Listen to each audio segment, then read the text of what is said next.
pribadi melihat Abi itu ya.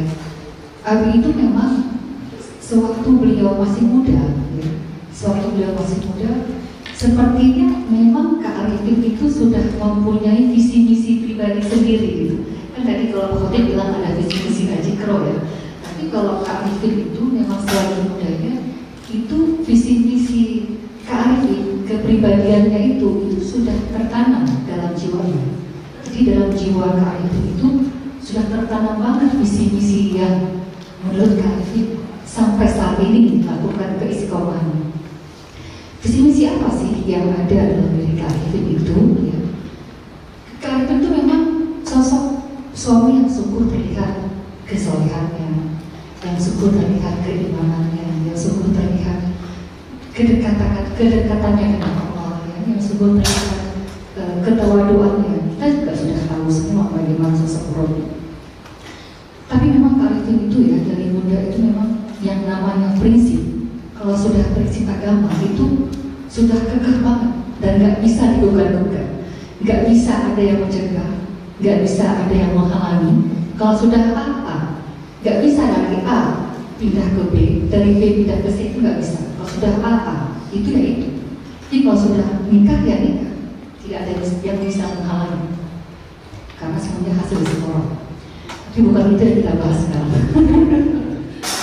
Kemudian pertama memang visi-misi Kak Arifin itu dari sejak Kak Arifin masih muda, masih kuliah sampai saat ini ya, itu memang segala yang Kak Arifin lakukan dari sikapnya, tindakannya, perkataannya, kata-katanya ya, itu semua tujuannya hanya untuk Allah saja.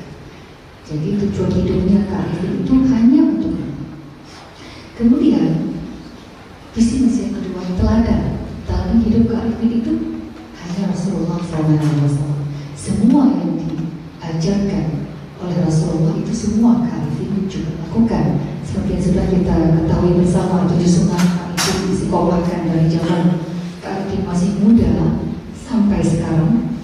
Dan itu pun ini masih ingat bagaimana Kak Arifin mengikrarkan dalam dirinya 1 minggu setelah menikah bahwa Kak Arifin tidak akan meninggalkan 7 sunnah. Itu benar. Jadi 1 minggu setelah menikah, Kak Arifin di situ mengazamkan dirinya. Ini masih ingat apa yang Kak Arifin bilang. Seperti ini Kak Arifin katakan, sayang, mulai saat ini kakak tidak akan meninggalkan 7 sunnah harian sampai kakak wafat. Dan itu benar.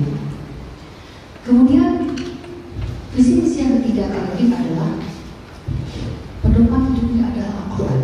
Dan itu benar. Setiap hari Kak Arifin membaca Al-Quran, ya. Dari mulai habis sholat tahajud, kemudian Kak Arifin membaca Al-Quran, menerjemahkannya, ya, kemudian mengamalkannya juga. Dan itu nggak pernah lupa dimanapun Kak Arifin berada, pasti Kak Arifin selalu membaca Al-Quran. Ya.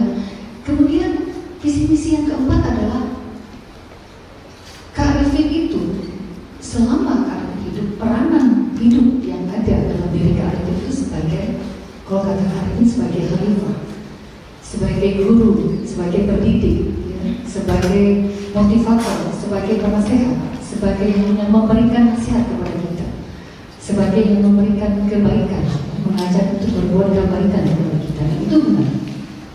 Kak Arifin melakukan itu. Ya. Kemudian visi misi Kak Arifin yang kelima adalah itu alat hidup, tugas hidup. Ya. Tugas hidup Kak Arifin itu hanya untuk mengabdi kepada Allah. Seperti yang tadi Yuni katakan, 7 sunnah Nabi. Bagaimana Kak Arifin menjaga tahajudnya setiap hari 11 rakaat, ya. Pagi tambah witir 3 rakaat. Kemudian Kak Arifin membaca Al-Quran dengan terjemahan. Kemudian Kak Arifin berjamaah di masjid tidak pernah putus. Seandainya bisa Kak Arifin lakukan 5 waktu, mungkin 5 waktu akan Kak Arifin kerjakan di masjid. Mungkin karena ada dakwah. Jadi yang Kak Arifin istiqomahkan tidak pernah putus sama sekali itu adalah salat subuh berjamaah. Walaupun keluar negeri, walaupun keluar kota, sejauh apapun, Kak Arifin Morobi tidak pernah meninggalkan sholat subuh berjamaah di masjid. Kemudian Kak Arifin juga menjaga wudhu, ya. Tadi visi-visi mengabdi pada Allah, ya. Kak Arifin juga menjaga wudhu, itu juga tidak pernah putus. Satu hari itu kata Pak tadi 5 kali, itu bisa lebih 5 kali, kan? Bisa lebih 10, 20 kali. Ya. Kalau kita bosan ya, maksudnya susah. Tapi justru Kak Arifin di tempat yang susah malah Kak Arifin menyenangi untuk duduk Pak Arifin. Kadang-kadang kita kalau lagi berpergian ke tempat keramaian, ke tempat mall segala macam, kalau kita lihat kamar mandi itu mungkin katakanlah kotor, sepertinya tidak nyaman, tapi kalau bagi Moropi itu tidak ada masalah. Justru semakin kotor semakin senang Kak Arifin. Senang kenapa? Jadi sebelum Kak Arifin berwudu, itu kamar mandi dibersihkan dulu, Ustaz Reza. Seperti yang Ustaz Reza sering dengar, itu dibersihkan dulu, disiramin dulu. Kadang-kadang kami nanya, kakak kenapa sih? Kakak cuma wudu doang, ngapain dibersihkan semua? Nanti setelah ini banyak yang akan berwudu saya. Jadi kakak mencari amal, masya Allah. Nanti amal udah gitu ya. Kemudian isi Kak yang terakhir adalah alat hidup. Ya, kalau kata Al-Qur'an itu segala yang sudah Allah amanahkan buat Kak Arifin, buat Moropi seperti yayasan pesantren. Kemudian kita juga punya pondok pesantren Ajikro ada 3, satu pondok pesantren Ajikro di Sentul, kemudian pondok pesantren Ajikro di Gunung Sindur, Masjid Ajikro di Sentul, Masjid Ajikro di Gunung Sindur, juga ada pondok pesantren yang Taman di Depok. Itu semua sudah Allah amanahkan kepada Moropi dan wajib sekarang kita menjaga. Wajib sekarang tugas kita untuk membuat bagaimana pesantren Ajikro ini menjadi pesantren yang lebih berkualitas lagi, menjadi pesantren yang lebih bermutuan. Ya.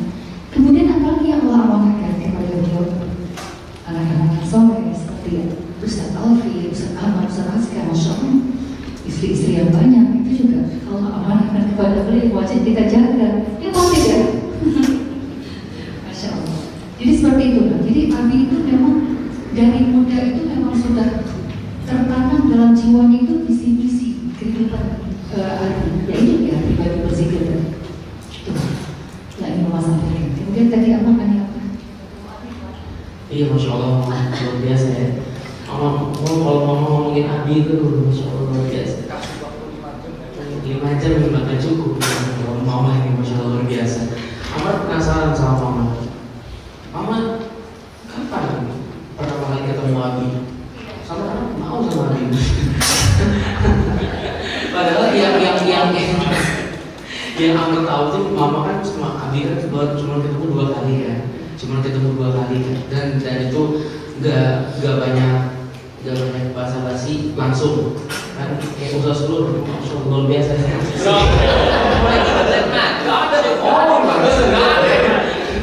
Iya, Masya Allah itu luar biasa. Dan Mama kapan juga pertama kali ketemu sama Abi?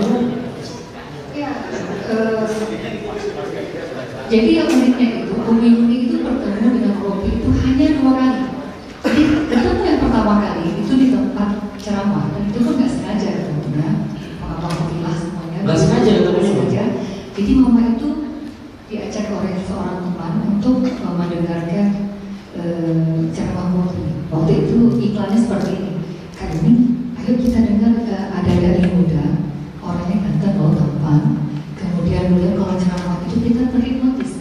Mama bingung juga, ayo terhipnotis itu gimana gitu ya. Kalau beliau ceramah itu semua yang mendengarkan itu, semua audiens itu tersentuh hatinya untuk kepengen mengamalkan. Dan itu memang benar, ya. Itu memang benar semua apa aku bilang. Jadi kalau Kak ini memberikan dakwah, jangankan abang-abangku, jangankan semua jamaah, Yuni saja sebagai istri Morobi, ya, yang sudah 22 tahun menikah, setiap hari ketemu, setiap malam bersama. Itu kalau Morobi menasihati atau menyampaikan sesuatu, itu kita aja rasanya itu ingin cepat-cepat mengamalkan saat itu juga. Coba, itu jangankan orang lain, istrinya saja seperti itu. Oh, istri sedih. Ya seperti itu. Jadi kita saja sebagai istri itu kagum gitu. Masya Allah, subhanallah. Orang ini kan saya. Jadi kemudian Umi Yuni datang ke tempat ceramah itu. Waktu itu tidak sengaja. Jadi ketemunya itu di tempat antrian makan. Ya. Memang sudah Allah setting. Sebelah kanan itu ada list panjang khusus wanita. Sebelah kiri ada apa namanya? Tempat makan laki-laki ya, khusus pria. Dan memang sudah Allah atur juga, Morobi itu berdirinya paling belakang karena dia antri kan. Dan Mama juga, Umi Yuni juga berdiri paling belakang ya, setelah orang perempuan. Itu sengaja? Itu memang sudah atur seperti itu. Setelah itu juga nggak sengaja. Setelah itu memang Umi ini menghormati Murabi itu sebagai guru saat itu, karena beliau kan memang guru besar ya. Masih muda itu sudah dihormati oleh banyak. Jadi Umi sebagai jemaah menghormati, nggak sengaja Murabi lihat kanan, Umi ini juga lihat ke beliau.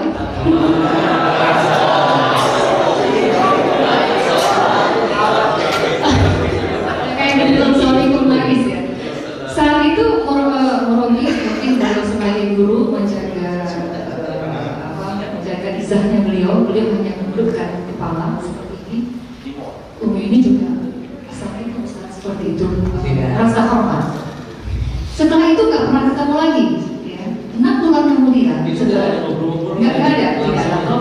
Oh ya, sewaktu Umi ini pertama kali ketemu Murabi saat itu belum pernah dengar nama Muhammad Arifin Ilham, belum pernah dengar namanya, apalagi melihat orangnya, apalagi mendengar suaranya, itu belum pernah.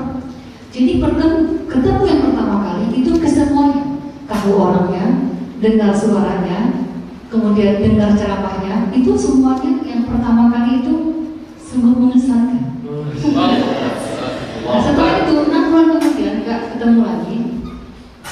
Waktu itu Umi sama Abuya masih tinggal di komplek DPR Kalibata. Dan kita pindah, Abuya pensiun sampai 10 tahun anggota DPR di Jakarta Selatan Kalibata. Kemudian waktu kita pindah, Buya Umi ini mengundang seorang ustadz melalui perantara. Dia bilang, tolong carikan ustadz buat ceramah di sini. Ya, ini Buya mau syukuran rumah, cari ustadz yang kira-kira ceramahnya membuat tersentuh seperti itu. Nggak ngerti juga. Kemudian panitia itu mengundang Amina, mengundang Murabi untuk ceramah di rumah Umi Yuni. Nah, disitulah ketemu yang kedua kali. Nah, mungkin di saat itu Murabi mungkin berpikir sepertinya ini wanita yang 6 bulan yang lalu. Masya Allah. Umi ini juga saat itu berpikir. Umi ini juga saat itu berpikir seperti ini Ustaz Arifin Ilham yang saya dari waktu itu. Tapi tetap waktu itu tidak ada pembicaraan, tidak ada bertemu, tapi tersenyum aja. Ya, Ustaz tersenyum dengan gaya khasnya. Waktu jadi gini, waktu Murabi tersenyum itu nggak sengaja, karena saat itu Murabi Arifin Ilham didampingi oleh abuyanya Umi Yuni. Ya, jadi berdiri berdua. Kemudian abuya Umi Yuni menunjuk ada buyutnya Alvin, ulama besar Aceh. Ada fotonya di rumah Umi Yuni, besar sekali fotonya, Abuya Mudawali Al-Khalidi. Mungkin saat itu Abuya Umi Yuni memperkenalkan kepada Murabi bahwa itu adalah ulama besar di Aceh. Jadi sewaktu Murabi menunjuk foto yang di dinding itu, ya, ketika Murabi menunjuk foto yang di dinding itu, saat itu juga, jadi gini, pas Murabi menunjuk foto itu, saat itu juga Umi Yuni keluar dari pintu. Jadi Murabi itu menunjuk Umi Yuni. Nah, itu semua yang kedua. Makanya singkat cerita, setelah pulang dari situ, mungkin Kak Arifin situ mulai berpikir. Ya, Kak Arifin itu tidak mau segala sesuatu, baik itu jodoh atau apapun yang Kak Arifin lakukan, itu Kak Arifin nggak mau karena apa ya? Karena aku suka dia, saya nikah dia, karena dia cantik atau karena dia pintar, saya nikah dia. Tidak, itu semua Kak Arifin harus isi orang dulu, ya. Jadi itu Kak Arifin benar-benar setelah ketemu Umi 2 kali itu Kak Arifin benar-benar serius minta sama Allah, ya, mulai sholat istiqoroh, minta ditunjukkan siapa sih jodoh saya sebenarnya. Namanya usaha muda pasti banyak dong, ya, orang tua yang memperkenalkan anaknya kepada ustaz seperti Murabi, ya. Tapi Murabi bingung, maunya Allah saja yang pergi. Singkat cerita, akhirnya hari keempat, disitulah Murabi dimimpikan oleh Allah bertemu dengan Umi Yuni, ya, di depan Ka'bah. Saat itu Umi Yuni berpakaian mukena, kemudian Murabi pakai ihram, tapi duduknya berjauhan karena belum halal, ya. Duduk berjauhan belum halal.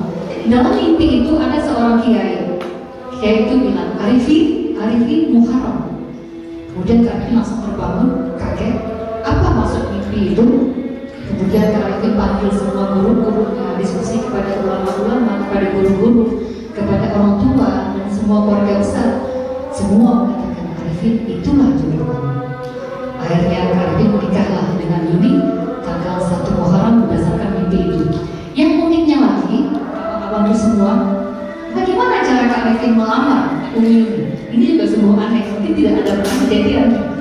Jadi cara melamarnya itu, abang-abang, itu melalui telepon.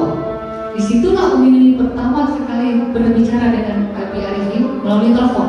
Tapi nggak bicara Bang, hanya dia baca karena malu ya. Hanya dia benar mendengarkan dengan seksama. Apa kata Abi Arifin? Itu beliau telepon jam 5 pagi. Kak Arifin bilang, Assalamualaikum, bisa bicara dengan Abu ya? Pada itu katanya Abu ya. Kata Umi Yuni, oh dia sedang ke masjid. Ya sudah, dengan adik Yuni saja. Setelah itu, setelah Umi Yuni dengarkan, itu biasanya kalau laki-laki kalau bicara itu banyak basa-basi ya. Kan belum.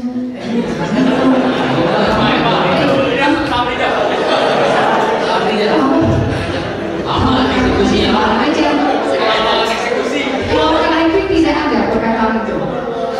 Kak Arifin di telepon aja itu bicaranya aja udah ada waktu Kak telepon saya adik Yuni, waktu itu dia masih adik, belum saya. Adik Yuni, saya dengan Ustaz Muhammad Arifin bilang, adik Yuni tolong dengarkan cerita saya. Ya. Kemudian yang mendengarkan, kan ceritakan yang mimpi tadi, Bang. Ceritakan yang mimpi tadi. Kemudian tanpa Umi Yuni tunggu Umi Yuni menjawab, Kak Arifin langsung to the point. Adik Yuni setelah Ustaz menceritakan semua mimpi tadi, kesimpulan Ustaz adalah 1. Saya ingin menikah dengan kamu karena Allah. Yang kedua, saya ingin menikah dengan kamu karena sunnah Rasulullah SAW. Kemudian yang ketiga, saya ingin menikah dengan kamu tanggal 1 Muharram berdasarkan mimpi yang tadi. Itu menjadi ketakutan, tapi mau enggak? Kemudian yang keempat, ini agak unik sedikit, unik Islami ya. Yang keempat, saya ingin terbang ke langit, tapi sayang, sayaku cuma 1. Bagaimana kalau saya satu lagi adalah kamu? Kemudian yang terakhir, saya ingin jawaban adik Yuni besok pagi jam 5. Sampaikan kepada orang tua, diskusikan kepada keluarga besar. Assalamualaikum warahmatullahi wabarakatuh.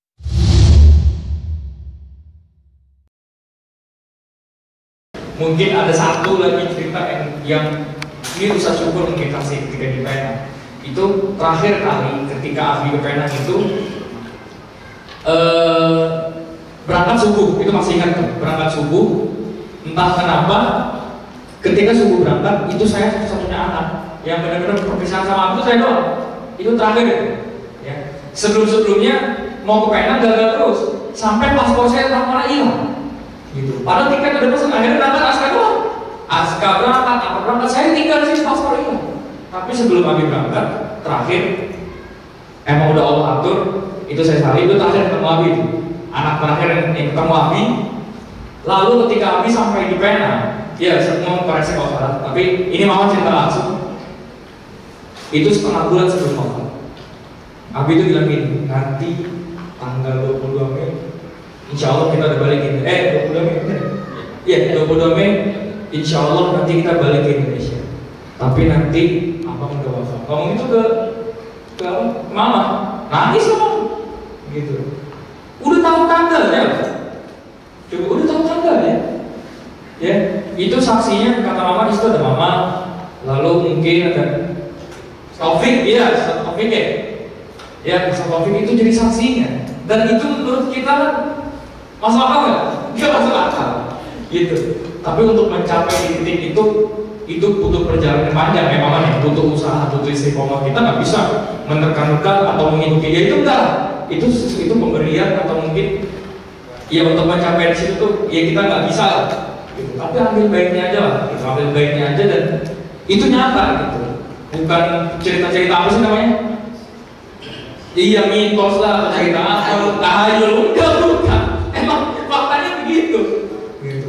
Dan saya nggak pernah, demi Allah, bukan karena emang saya anaknya begitu, bukan, tapi saya nggak pernah melihat sosok yang apa ya, kayak itu udah mau wafat tuh disambut gitu, kayak menyambut kematian tuh kayak mau dipeluk gitu, kayak senang banget gitu, sampai ngomong deh kalau kayak ketemu Allah, kayak ketemu ditulis terus kan Ustaz ya, seperti kayak senang gitu, mau ketemu kok.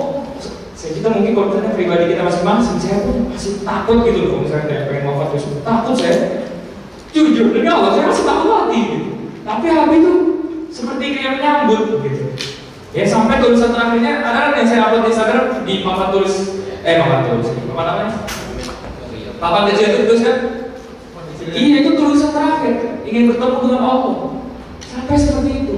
Tadi Paman bilang menjaga wudhu, di situ di sana pun sama. Padahal dari prosedurnya sudah dibilang, dokter bilang kalau mau buang air kecil itu sambil tiduran aja. Nggak mau. Iya, sampai harus ke kamar mandi karena ada najis. Aku bilang gitu. Menjaga wudhu udah batal, wudhu lagi, bangun lagi. Mau bangun itu sampai dokter perawat itu sampai teriak-teriak gitu. Ustaz nanti mau pingsan, nanti pingsan. Gitu. Karena apa sih namanya itu? Atau udah mau turun tuh. Apa namanya itu? Berarti udah bunyi gitu loh. Udah teriak-teriak gitu. Gak mau, ambil begitu. Sampai ketika saya kepikiran sekali sebelum paspor saya hilang, ya. Jadi mau yang kedua hilang. Kesana, ke Penak, itu sholat subuh di masjid. Jaraknya berapa ya? Berapa dari sana ke masjid? Berapa? Setengah kilo. Udah disiapin mobil. Ya, amal dari itu disiapin mobil. Gak mau pakai mobil, jalan. Habis, waduh, kita ada panik di sampingnya. Sampai sholatnya aja. Dalam hati saya itu kesel gitu. Sholatnya udah fokus, imamnya bacanya panjang banget. Abinya sholatnya nggak duduk, berdiri begini. Tapi kenapa bisa berjalan kaki itu mau? Itu dalam itu yang saya maksudnya kok udah kayak gini tuh udah nggak mikir dirinya, udah nggak mikir lagi. Abi mencari fadilahnya, karena udah saking cintanya sama Allah. Gitu. Ya kan Bapak ya? Sampai kematian aja disambut. Karena Abi bilang kan satu-satunya jalan bertemu dengan Allah ya dengan kematian itu. Gitu. Ya, makanya kalau bahasa Abi ini memang gak ada habisnya. Ya.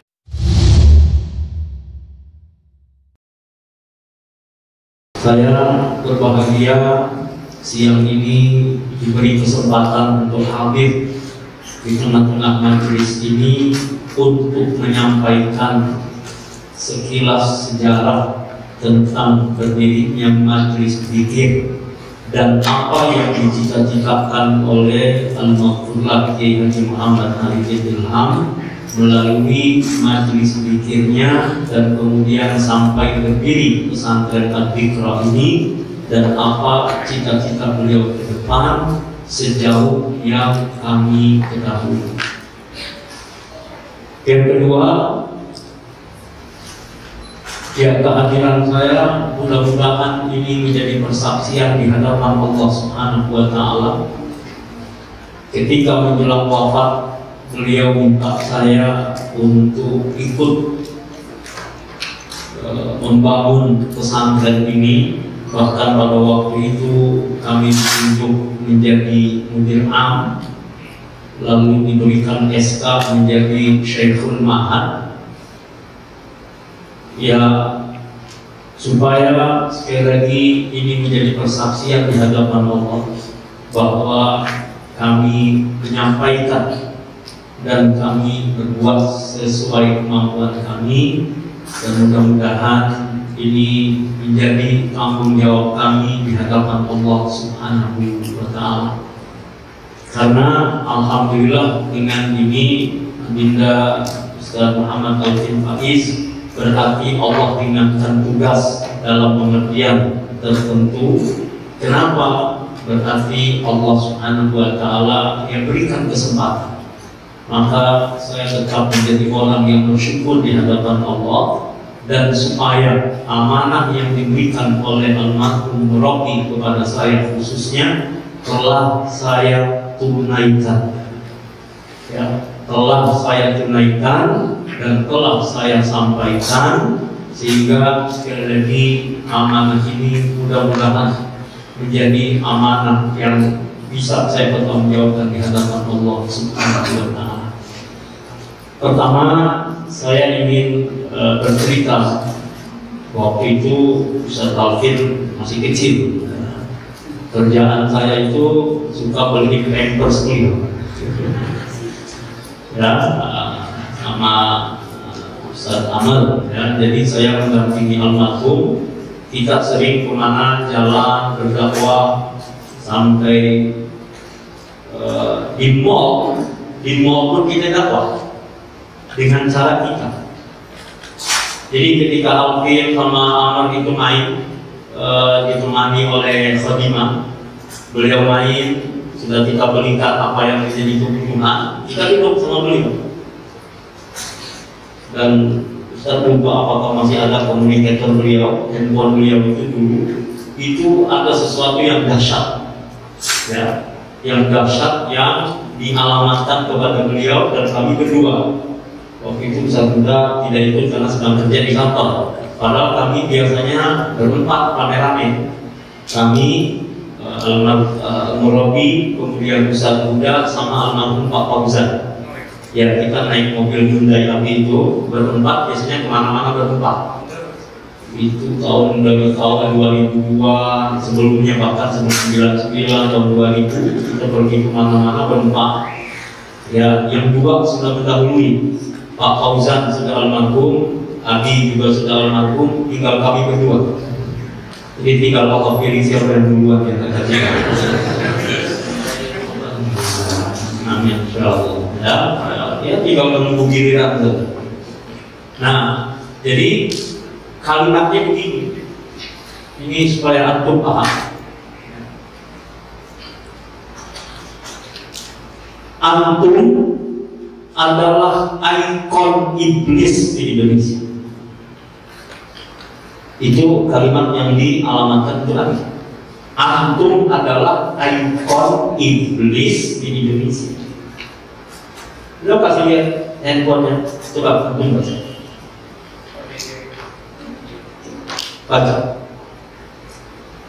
Marahkah wajah beliau kelihatan? Enggak. Memerahkah? Enggak. Sewakah? Enggak. Dia cuma bilang kepada kami, ayo kita balas. Dibalas. Terus sampai ada beberapa kali SMS masuk, ya ini ujungnya saja kami sampaikan. Ujungnya saja.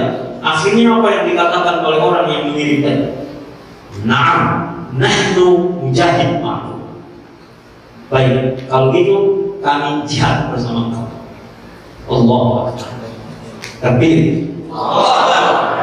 dari awalnya mengatakan bahwa murabbi kita adalah ikon iblis di Indonesia, akhirnya mereka mengatakan kami siap berjihad bersama Anda. Kira-kira ada gerakan apa sehingga almarhum murabbi ini dibilang sebagai ikon iblis?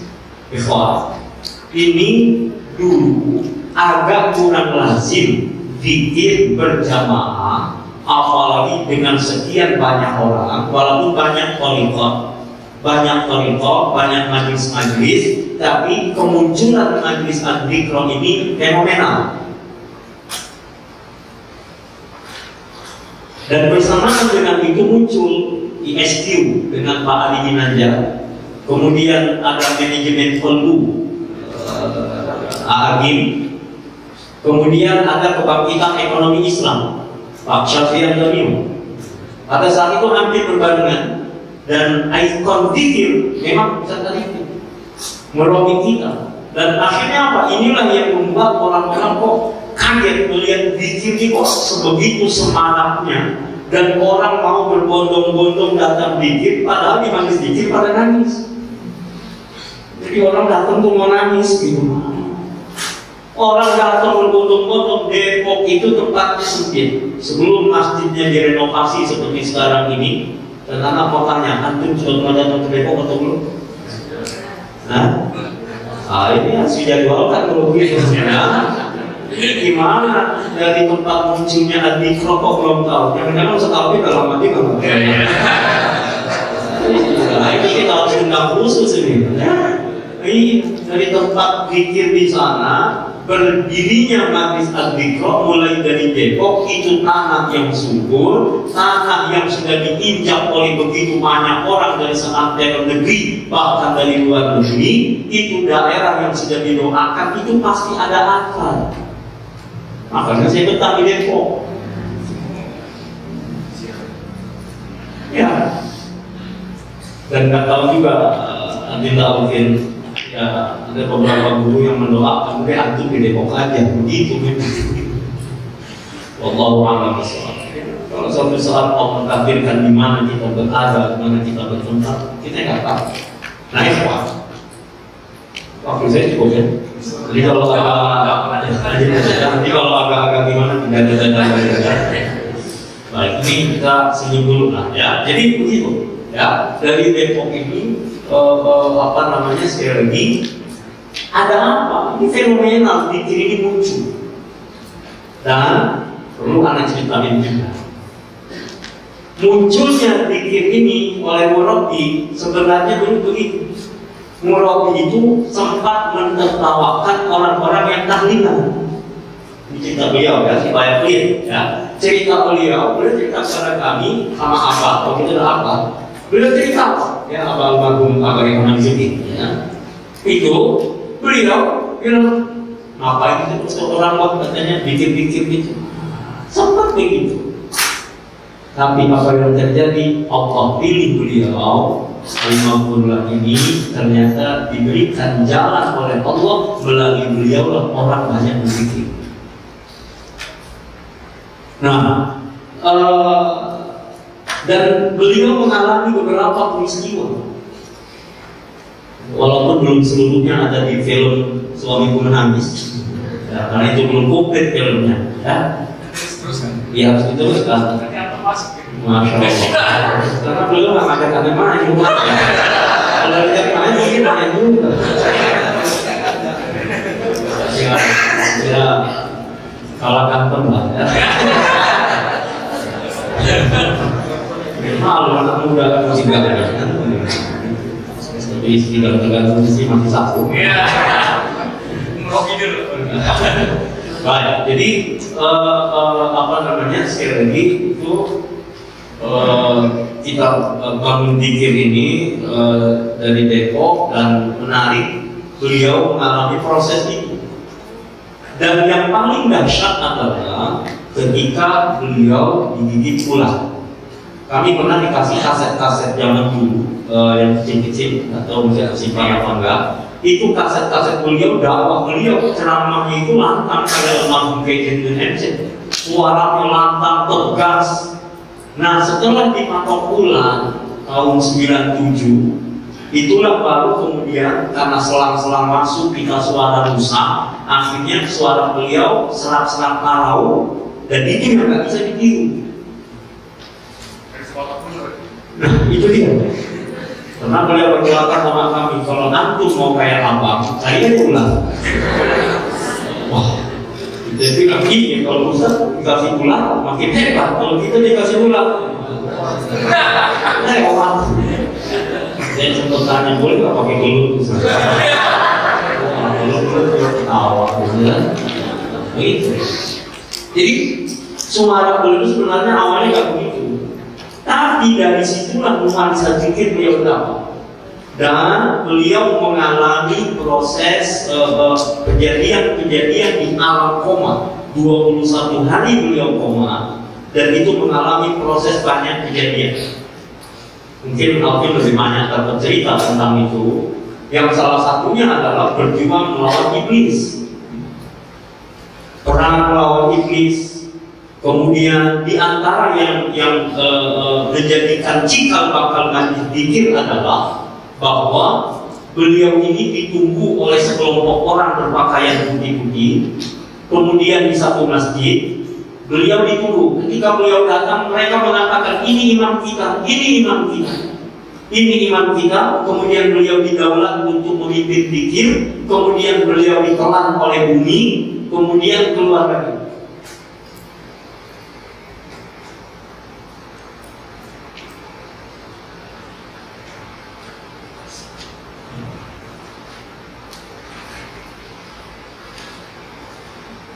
Saya mohon maaf, cerita begini yang bayangan saya beliau hadir di sini. Baik.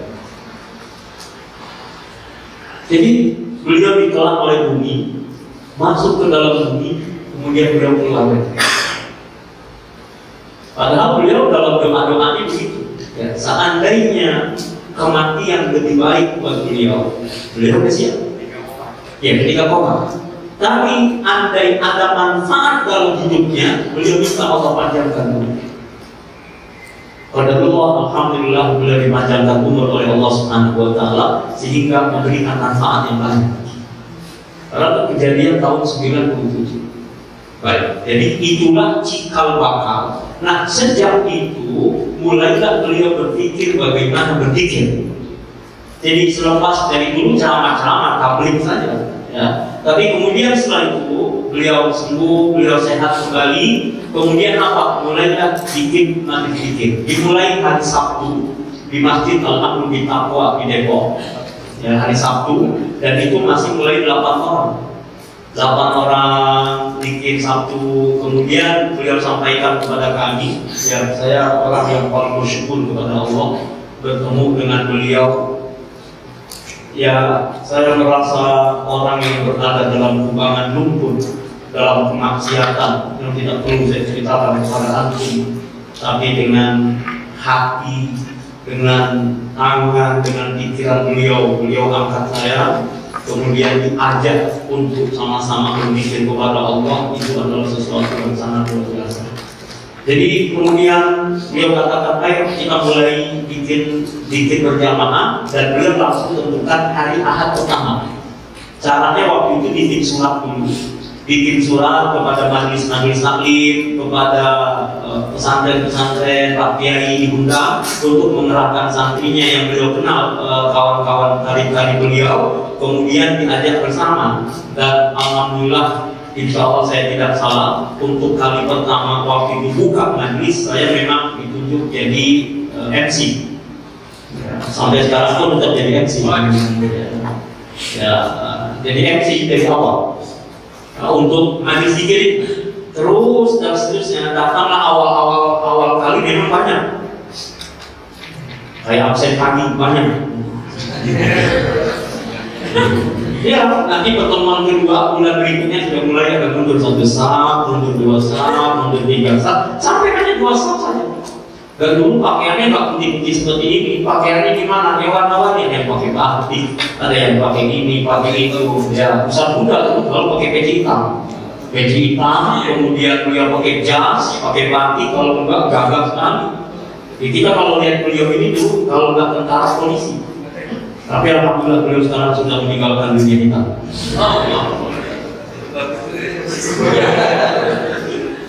Ya, jadi sekali lagi itu beliau dari situ mulailah kita bikin Ahad pertama. Bahkan yang memimpin dikit ketika itu beliau dengan tawadhunya minta kepada beliau. Jadi yang kali pertama namanya Ustaz Hasanuddin Sandi. Ya, Hasanuddin Sandi, beliau yang memimpin dikit, beliau sekali ini ada di belakang. Nah, baik. Kemudian baru bulan berikutnya langsung beliau yang memimpin dikit. Jadi maksud beliau mungkin hanya menghormati, ya, tawadhu, menghormati kepada Pak Hasanuddin Sandi. Ya, dan Pak Hasanuddin memang juga orang yang senang berzikir, muhasabah juga. Dan beliau kalau nggak salah sekarang anggota DPR. Ya baik. Nah, baik kepada semua yang dimuliakan oleh Allah Subhanahu wa Ta'ala. Dan kalau segi pakaian zikir ini juga beliau berubah-ubah. Awal pertama beliau pakai gamis panjang dari bawah sampai atas. Kemudian beliau pakai sorban yang ditaruh di sini. Ya, sorban ditaruh di leher, pakai peci putih. Ya, dulu gitu. Lama-lama berubah style, yaitu ala Pakistan. Pakai celana panjang, kemudian kayak kurta gitu ya. Kurta istilahnya, bajunya gamis tapi sampai pecis. Kemudian pecinya juga tadinya yang masih warna-warni, dulu sempat pakai peci rotan ala Kalimantan, sempat peci rotan ala Sulawesi, kemudian peci yang bulat tapi masih ada motifnya seperti itu. Lalu kemudian setelah pakai itu berubah lagi, ingin pakai sarung. Pakai sarung warna putih dan bajunya mulai naik lagi, mulai dari gamis panjang, kemudian sampai betis, lama-lama baju koko. Dan itu yang sebenarnya dulu paling beliau gak sukai. Jadi kalau masuk mau pesantren di Jakarta, beliau bilang maunya yang pakai jas. Gak mau yang pakai kayak di Kalimantan gitu, di Kalimantan pakai sarung, pakai baju koko kan. Nah, beliau gak mau, maunya pokoknya yang keren, yang pakai jas gitu. Tapi ternyata Allah balikin. Akhirnya pakai sarung lagi warna putih, baju koko warna putih. Ya, dan itu pun style beliau, baju kokonya tidak sampai lengan sini, tapi setengah lengan. Pakai jam, selalu di tangan pakai jamnya. Beliau memang dari dulu pakai jam di tangan. Kalau cincin beliau nggak suka. Kalau saya kenapa pakai cincin? Karena beliau suka bilang pada saya, kapan harus kita? Sunnah, kata beliau. Ustaz, saya nggak mampu, saya ambil sunnah yang lain saja. Jadi kadang-kadang saya sengaja pakai cincin di dalam beliau, maksudnya Pak, ya saya pakai cincin ini ikutin Rasulullah, jadi saya ikut sunnah yang lain saja. Wallahu a'lam gitu. Ya moles.com gitu. Makanya nanti tahu itu nggak tahu ambil sunnah yang mana gitu. Baik, jadi pakaian begitu sampai belakangan tadi beliau pakai pecinya pun peci yang bolong-bolong itu. Yang tadinya harganya cuma 2.500, akhirnya karena beliau pakai naik jadi 10.000. Masya Allah. Ya, baju koko, kemudian beliau khas pakai sorban yang kecil, ada taruh di situ. Kemudian lagi berubah lagi pakaiannya, terakhir apa senang pakai gamis lagi. Ya, jadi gamisnya unik, bukan hanya di atas mata kaki, tapi sampai betis. Kemudian pakai sorbannya agak lebih panjang dan dililitkan di leher. Dan kemudian barulah mulai pakai imamah sampai akhir hayat beliau. Di rumah sakit pun beliau pakai imamahnya, kemana-mana beliau pakai imamah. Masya Allah, dan ingat sekali waktu beliau wafat itu pun sama dipakaikan imamah beliau. Jadi pakaian imamah yang wajah beliau sangat indah gitu. Ya, jadi ini style pakaian zikir sehingga jamaah menyesuaikan. Baik ikhwah, kemudian ini bicara tentang perjalanan itu dan ya bicara tentang zikir, saya tidak ingin bicara tentang dalil-dalil kecuali bahwa silakan ikhwah misalnya lihat dalam Al-Quran surah Al-Ahzab yang sering dibacakan ya ayyuhalladzina amanu udzurullaha dzikran katsiran. Memang kita diperintahkan banyak berzikir. Kemudian yang kedua, lihat surah Al-Ahzab ayat 35 misalnya. Ketika Allah Subhanahu wa taala sebutkan wadzakirina Allaha katsiran wadzakirat a'adallahu lahum maghfiratan wa ajran 'azima. Orang yang berzikir itu dapat ampunan Allah dan dapat pahala yang agung, pahala yang besar. Dan beliau sering mengutip dulu bahwa Rasulullah SAW ini selalu berzikir kulla ahyani, setiap belahan nafas, setiap saat berzikir. Dan Rasulullah SAW mengingatkan orang yang berzikir dengan tidak berzikir ini seperti orang yang hidup dan orang yang mati. Jadi kalau kita nggak mau berzikir, ya seperti orang mati. Nah, baik, begini. Kemudian mulailah zikir ini terus dari Depok mulanya sampai kemudian kita bikin waktu itu ada beberapa titik. Al-Amru di Taqwa di Depok, lalu Masjid At-Taqwa ada di Cikarang, ya di Cikarang ini ujung timur, ini ada di Cikarang di komplek BPN, namanya Masjid At-Taqwa juga, itu ada Pak Haji Ratmono namanya di sana. Kemudian ada lagi di Warung Kondang Bogor, Warung Kondang di Bogor, ini jalan apa namanya Pajajaran, itu ada warung makan dan ada tempat pengajian namanya Majlis As-Sakinah di Bogor. Kemudian ada titik lagi di At-Taqwa Pamulang, At-Taqwa Pamulang Estate. Kemudian ada satu lagi di Masjid Al-Ikhlas yang ada di BSD, Bumi Serpong Damai di jalan tol. Nah, mulanya dari Al-Amru di Taqwa, kemudian mengembang beberapa titik tadi. Ini rutin di tempat ini hari ini, hari ini, hari ini, hari ini. Kemudian tambah lagi rutin di Masjid Baitul Ihsan Bank Indonesia. Dan tugas saya waktu itu adalah setelah kita dengan Republika ada silaturahim, kemudian setiap bulan kita umumkan majlis-majlis zikir kita itu di Republika, dan kerjaan saya adalah membuat itu. Dulu kita belum ada inventaris laptop, tidak ada inventaris komputer. Yang ada adalah saya datang ke warung IT di Pondok Labu, kemudian kita buatkan kalau gambar kayak tulis gitu, kemudian dicetak, baru dibawa ke Republika. Tugas saya setiap bulan, ya, dan saya merasa senang. Kenapa? Karena pada waktu itu berarti ada kesempatan bagi saya untuk ya mudah-mudahan menjadi kebaikan orang lain datang karena undangan itu. Ya, dan ini juga Masya Allah ya, abang-abang kita yang luar biasa. Baik, berikutnya begini. Ini sekarang saya masuk kepada inti tentang itu. Ya. Yang harus diperhatikan oleh kita semua adalah bahwa al-Zikra ini adalah berawal dari majlis zikir.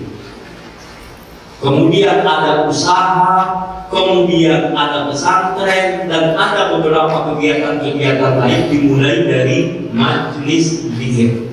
Maka Anda mengingatkan diri Anda dan antum semuanya, ya terutama Adinda Ustaz Muhammad Al-Faiz, bahwa jangan sekali-kali meremehkan majlis zikir, jangan sampai ini diabaikan, jangan sampai ini ditinggalkan, karena akarnya adalah dari majlis zikir. Dan apa yang kami dialogkan dengan Murabi, bahwa pesantren Al-Zikra ini adalah sebagai lembaga tafaqquh fiddin, tapi ruhnya adalah ruh zikir. Jadi ciri khas pesantren Al-Zikra ini adalah nanti santri-santrinya adalah ahli zikir yang beliau telah tuangkan dalam kepribadian berzikir. Jadi jangan sampai nanti apa yang diarahkan dalam pesantren ini tidak sesuai dengan zikir, apalagi nggak ada zikir. Ini terus terang saja, salah satunya kenapa Pak Kris tahu ya, dulu kami diminta kembali oleh Romi dan diskusi panjang. Lo ada guru-guru ikut di Al-Zikra, guru-gurunya kok ngajarin nggak ada zikir yang mana? Nah, adanya di majlis Al-Zikra, kok nggak ada zikir berjamaah? Sampai santri-santri waktu dikit katanya dicari-cari kemana-mana, nggak ada. Mereka ada di kamar dan kemana, nggak ikut dikit apa? Kata guru saya, nggak ada dikit berjamaah. Ini salah gembong. Kalau antum kira-kira merasa bahwa dikit berjamaah itu nggak ada, saya kira nggak salah masuk, jangan di sini. Justru yang ada adalah bagaimana zikir ini terus hidup, bagaimana zikir ini mengakar, bagaimana nilai-nilai ini, zikir ini bisa masuk, bisa dipahami. Ya, saya terus terang sampaikan ini karena inilah dengan Robi kami sebelum beliau wafat diskusi banyak tentang itu. Jadi majlis ini nggak boleh hilang dan ini nggak boleh diabaikan, harus dibesarkan majlis ini. Dan harus serius mengurus majlis sebagaimana dulu almarhum Murabi. Satu, Murabi itu ketika mengurus majlis beliau tentukan majlis ahad pertama gak pernah beliau tinggalkan. Yang kami catat cuma hanya 2 kali beliau meninggalkan majlis. Yang pertama sekali-kalinya di Depok, itu tanggal 5 September tahun 2005. Itu 5 September 2005. Mudah-mudahan nggak salah. Kenapa? Karena hari itu hari pernikahan saya. Allah. Nggak boleh lupa itu. Nah ini yang makanya. Saya ingat itu hari Ahad beliau keluar kota. Ya waktu itu ya semua kota itu belum ada rencana nikah hari itu, tiba-tiba semuanya kok proses-proses hari itu disuruh datang ke rumah calon mertua, langsung disuruh nikah. Saya bilang kenapa bu?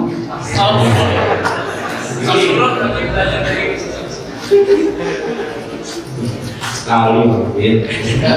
Ya begitu. Jadi pada waktu itu sekali. Kemudian yang kedua, beliau meninggalkan majlis itu saya ingat bulan Januari. Ya Januari ketika beliau di RSCM. Hari Sabtu kami pulang umroh, kemudian Ustaz Muda, Bang Kris ngabarin lewat istri kami supaya siap-siap kalau umroh tidak bisa datang, kami diminta untuk menggantikan. Dan itu ingatnya cuma itu sekali-sekalinya Januari.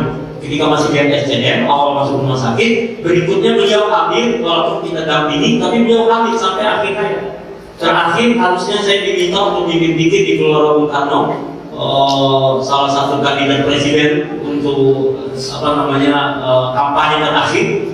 Tapi saya bilang, Bang Kris, tolong tanyakan Robi, apakah saya hadir ke sana? Jawaban Robi enggak, harus sama Robi di sini. Nah itu terakhir yang saya masih ingat, saya dipeluk sama beliau. Ketika baca sholawat kepada Rasulullah SAW, saya taruh kepala saya di bahu beliau pegang ini. Masya Allah, itu terakhir. Jadi cuma 2 kali. Ini konsistensi beliau. Ya, jadi kalau kita ingin konsisten, ini belajar konsisten, belajar dari beliau. Dan beliau orang yang paling peduli dengan waktu. Ini luar biasa, peduli betul dengan waktu sholat, waktu kumpul-kumpul, bahkan rasanya setelah kami ikut bertahun-tahun dengan beliau, ikut ke majlis-majlis juga ya, itu kemana kita datang, bahkan beliau lebih datang duluan dibandingkan dengan jamaahnya. Sempat kita tulis-tulis konsep, sempat kita baca Al-Quran, sempat baca dzikir, baca ini sebagainya, lebih baik menunggu daripada ditunggu. Nah itulah yang sebenarnya beliau inginkan, kita ini menjadi tauladan. Ikhwan yang dimuliakan oleh Allah, antum yang ada di pesantren ini harusnya menjadi tauladan. Gimana mau mengubah keadaan santri kalau kitanya tidak berusaha mengubah, memimpin diri kita sendiri? Mudah-mudahan itu turun kepada Ibn Alfin, ya. Apa yang menjadi tauladan dari murabi kita ada pada diri beliau, konsisten, kemudian peduli dengan waktu, dengan kesibukan. Nah ini bicara tentang zikir tadi. Jadi sejak awal beliau nggak meninggalkan majlis terus sampai jamaah begitu banyak. Jadi bukan maaf ya, bukan kita mengandalkan pakai media gampang orang datang, jamaah kita banyak, enggak. Ini kenapa? Karena ada sebuah proses yang luar biasa, mujahadah yang luar biasa. Dan zikir ini bukan zikir biasa. Ini yang mungkin pernah kami sampaikan bagi yang baru tahu mudah-mudahan ini. Zikir ini, Majlis Al-Ikhlas dengan zikirnya dulu nggak pakai nama. Nama zikirnya apa? Tolifat atau bukan? Enggak, kata dia ini zikir awam. Ya kalau kita bikin tolifat bisa aja sekarang tolifat alifimia. Alifimia atau alfimia gimana? Ya, tolifat bisa saja, biasanya memang murid-murid itulah yang menyebutnya sebagai tolifat. Baik, ikhwan. Jadi ini zikir ini biasa dan nadanya beda. Ya, mudah-mudahan cukup waktu 5 menit lagi. Nadanya beda. Dulu kita awal kita zikir nadanya keras dan full 2 jam. Full 2 jam. Dan kami duduknya begitu.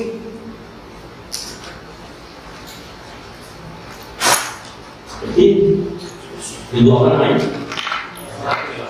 Intiwas. Ya. 2 jam. Dan dulu pakai mihrab di sana di Depok itu pakai mihrab kayu. Kita 2 jam duduk begini nggak geser-geser. Kalau begitu besok latihan buru-buru di mana? 2 jam setengah wadah.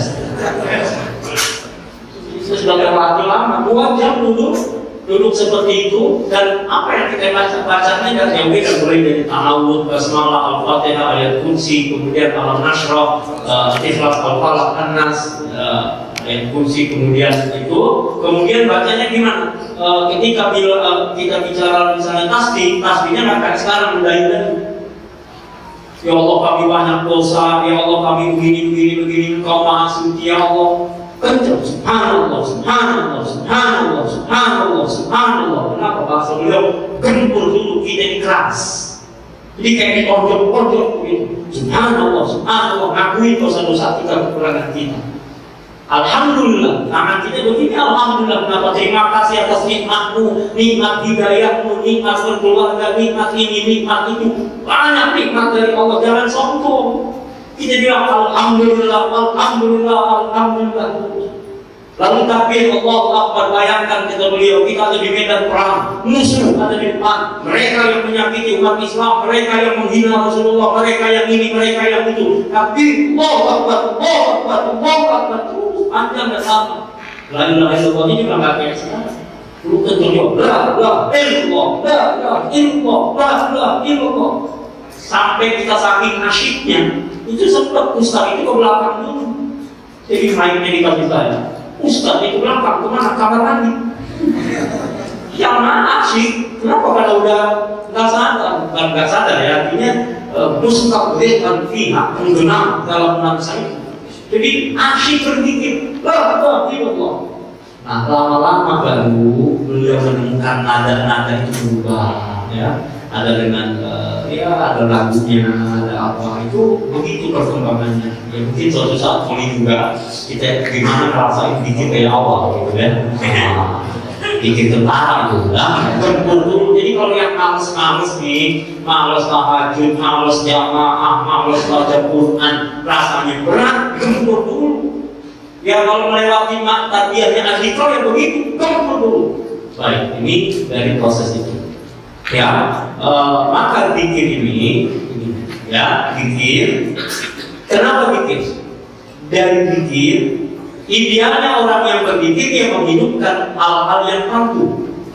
Zikir, kemudian apa? Bergeser lagi kepada ihya sunnah, menghidupkan sunnah-sunnahnya.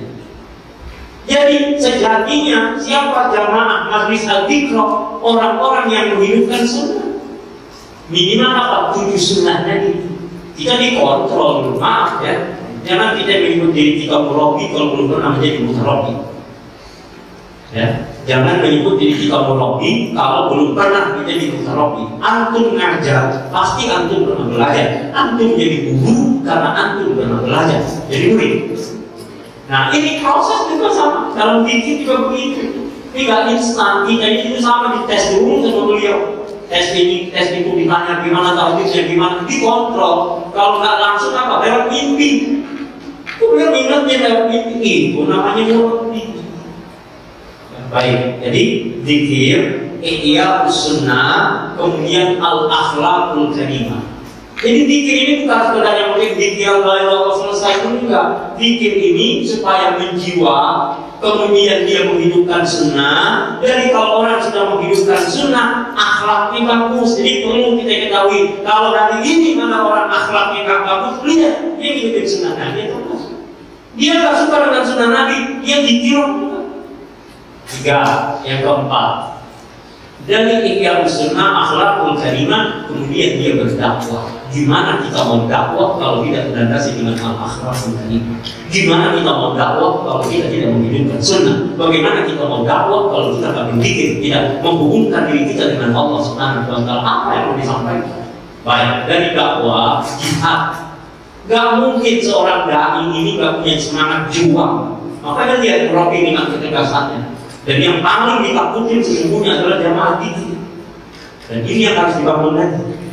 Harus dibangun. Jadi jamaah zikir bukan letoy, bukan loyo, bukan cari jalan belakang saja. Nanti ada yang maju, enggak. Ini kalau jihad datang, udah paling depan. Ayo maju. Iya. Itu siap semua jihad. Jangan dikira orang-orang zikir itu leto. Dia mah kelihatannya kelemah. Tapi kalau udah bicara jihad, ayo maju. Ada yang selama cuma bikin viral di WA doang. Kami menolak ini, jadi hilang lagi. Kita nggak begitu, wah ini jihad. Kalau sudah jihad, ujung-ujungnya apa? Ujung-ujungnya adalah syariat Allah. Baik, saya simpulkan bahwa harokat zikir ini bukan zikir biasa. Dan belum selesai. Makanya nggak habis haji kalau lagi enggak, ini belum selesai. Tugasnya berat ini, tugasnya Ustaz Alfi ini luar biasa. Kalau dia sampai mengambil jabatan ketua dewan pembina, pimpinan majlis zikir, oh itu jabatan yang luar biasa. Gak sembarangan, buku apa? Ini bicaranya panjang dan bicaranya benar. Terakhir, ada yang sampaikan kepada ini semua. Tugas kita. Ya, tugas kita jaga majlis ini dengan sebaik-baiknya dan akar segala apa yang ada di al-Iqra adalah dari zikir. Dan antum mengingat bahwa sekarang antum berada di tempat amanah umat. Pesantren al-Iqra baik Sentul, Sindul dimulai dari Depok adalah amanah umat, wakafnya umat, wakafnya orang-orang yang menitipkan tanahnya, hartanya, menitipkan segalanya. Kemudian apa? Ini punya umat. Tanggung jawabnya bukan hanya kita dengan yayasan, tapi tanggung jawab kita dengan umat. Kalau sampai terjadi apa-apa dengan pesantren karena kelalaian, karena ketidaksiapan kita untuk menjaganya, siap-siap kita tanggung jawab di akhir. Maaf, ya Ustaz yang sampaikan. Kenapa? Ini penting buat kita semuanya, bahwa al-Dhikra ini adalah amanah umat. Betul memang, dan kita dibimbing oleh murabi kita, beliau pionirnya, beliau yang mengajak umat ini untuk bersama, beliau pendirinya. Iya, itu sejarah yang tidak mungkin akan bisa dihilangkan, dan kita harus mengikuti arahan itu. Maka jangan sampai pesantren ini tidak sejalan dengan apa yang beliau pikirkan, jangan sampai tidak sejalan dengan apa yang beliau cita-citakan. Dan sekali lagi, menjaga pesantren ini adalah mutlak, karena ini wakaf umat. Tolong catat baik-baik, al-Dhikra ini adalah wakaf umat. Maka jagalah apa yang diamanahkan umat ini dengan sebaik-baiknya. Jadi anak sudah menyampaikan, mudah-mudahan menjadi persaksian di hadapan Allah. Mudah-mudahan saya bukan termasuk orang yang mengkhianati amanah, dan bukan termasuk orang yang meninggalkan amanah. Insya Allah apa yang saya bisa, apa yang saya bantu, insya Allah menjadi jalan saya, bahwa kita diilahi, kita dimajulah, dan jalan kita adalah jalan yang telah dibimbing, dibina, dididik, diajarkan oleh Murabi Al-Watina Kiai Muhammad Nabi Muhammad. Wassalamualaikum warahmatullahi wabarakatuh.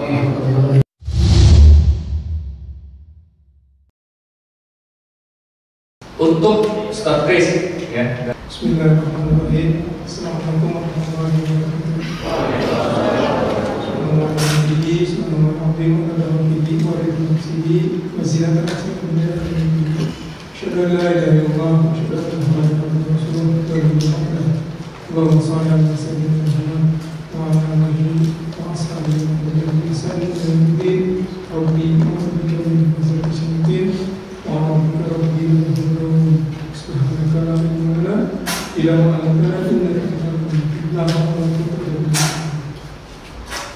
Kita bersyukur kepada Allah dan bersalawat kepada Rasulullah atas karunia dan izinnya kita bisa berkumpul, kasih kesehatan, akan bisa berbagi pengalaman, khususnya bagi kami bisa dikasih waktu untuk menceritakan pengalaman sebelumnya. Yang berhenti seperti Muhammad bin Faris sebagai Dewan Pembina Majelis Al-Dhikra, Ustaz Muhammad Syukur Yusuf, beliau yang tahu Murabi sebenarnya, karena kami banyak sekali sejarah-sejarah beliau dan sering kasih bimbing juga. Pada saat bertemu juga suruh kenal beliau dulu waktu itu. Saya syukur Saudara Muhammad dan Siddiq, beliau juga yang mendampingi dari awal sejarahnya majelis itu.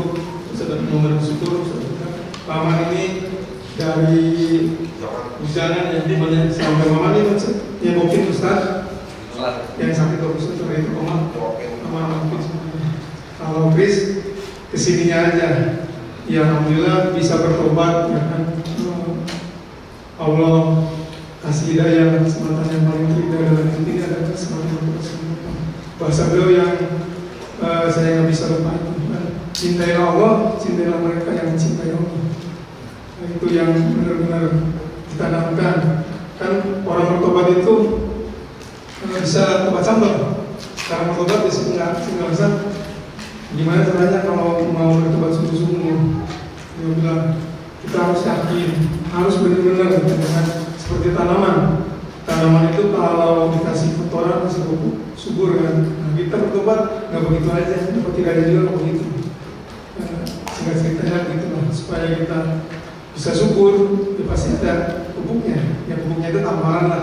Kita jadi cetak orang lah. Harus intinya harus apa?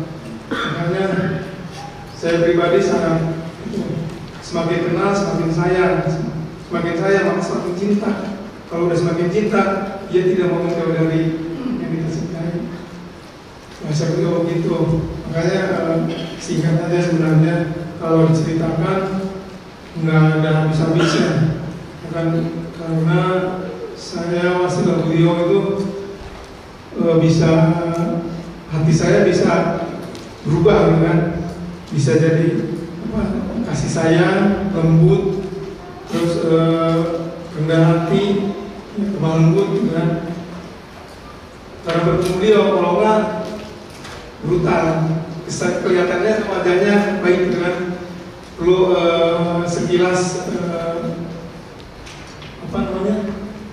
sebelum bertobat ya, masa lalu sebelum hijrah, kan? Saya sering kasih, kalau di luar daerah suka Kris nih katanya narkoba, saya ceritain aja apa adanya, kan? Emang saya dulu tinggal di Bandung di asrama, ya kan, dan sempat jadi marinir, ikut pendidikan selama 2 minggu cuman, karena ayah nggak boleh saya jadi tentara, diambil lagi, udah kamu sekolah aja.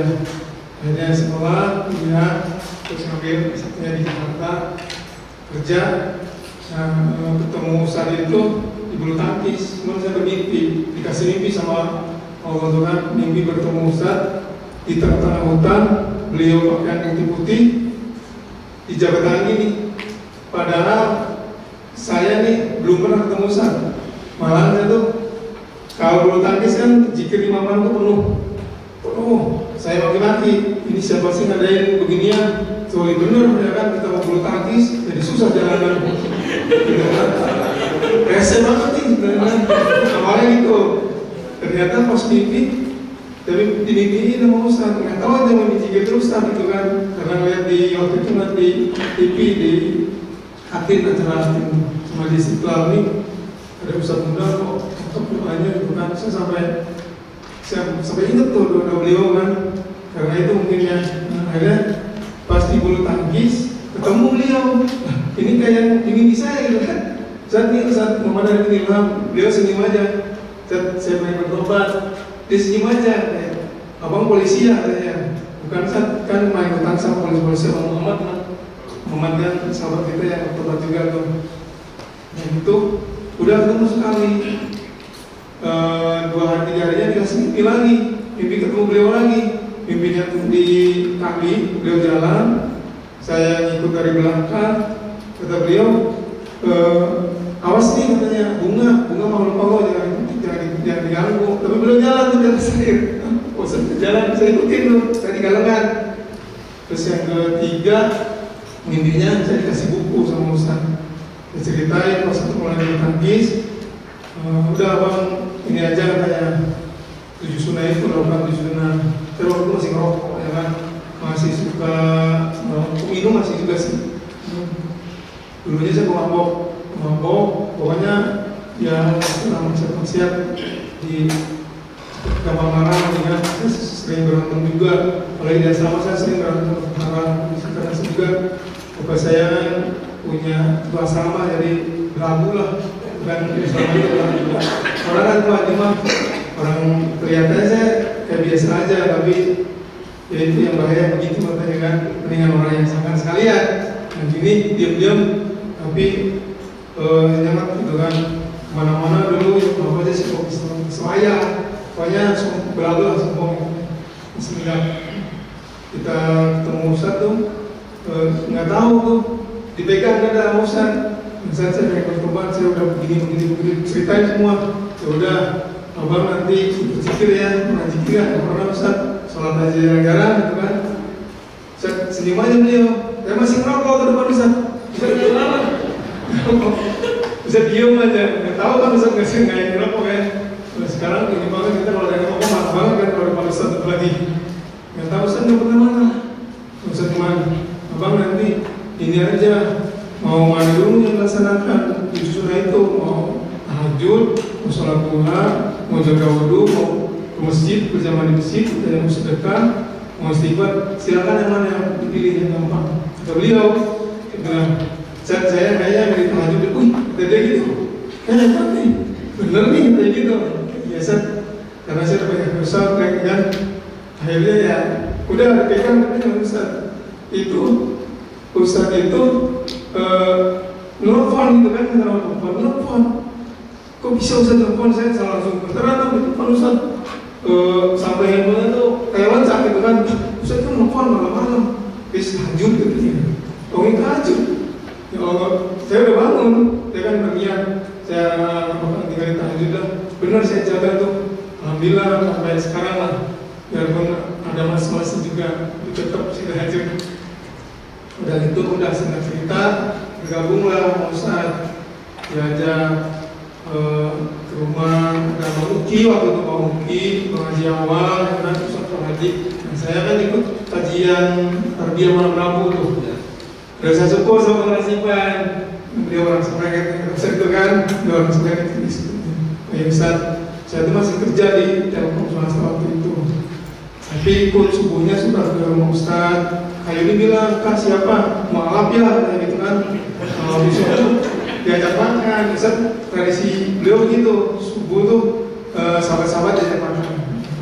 Kecuali si Kumis, sahur kan. Dan itu sering bangunin beliau tuh. Akhirnya lama-lama dekat dengan beliau kan. Kedekatan itu diam-diam dia bangunin tahajud terus. Beliau, Chris, ada yang temenin abang ya? Udah, Ustaz kan ada Bang Uki ya kan, ada yang lain lah gitu kan, ada Bang Angga tuh kan, Bang Uki ya kan, bilang enak saya, karena kan yang nggak menutup kemungkinan kita dekat, orang banyak di nggak sukain juga, kan cemburu mungkin kan, saya tuh kan dekatnya apa ya, nyamperin beliau, pengen dekat kan, karena gimana sih orang pengen bertobat kan, saya banyak berusaha dengan Ustaz, kayaknya saya apa yang kebaikan sedikit pun dosakan lakukan kebaikan apapun biarpun sedikit saya udah ikutin dengan setelah itu ajak Ustaz Chris mau ikut ke Bangka katanya mana Ustaz nanti apa ajak ke Medan waktu itu ya terus tahu Ustaz nih dengan Chris kerja di mana ditanya-tanya pos-posnya selesai singkat cerita udah diajak bersihin selokan waktu itu Chris yang kita bersihin selokan tuh udah Ustaz yang bersihin, iya selokan rumah tuh Ustaz yang pokoknya gak apa-apa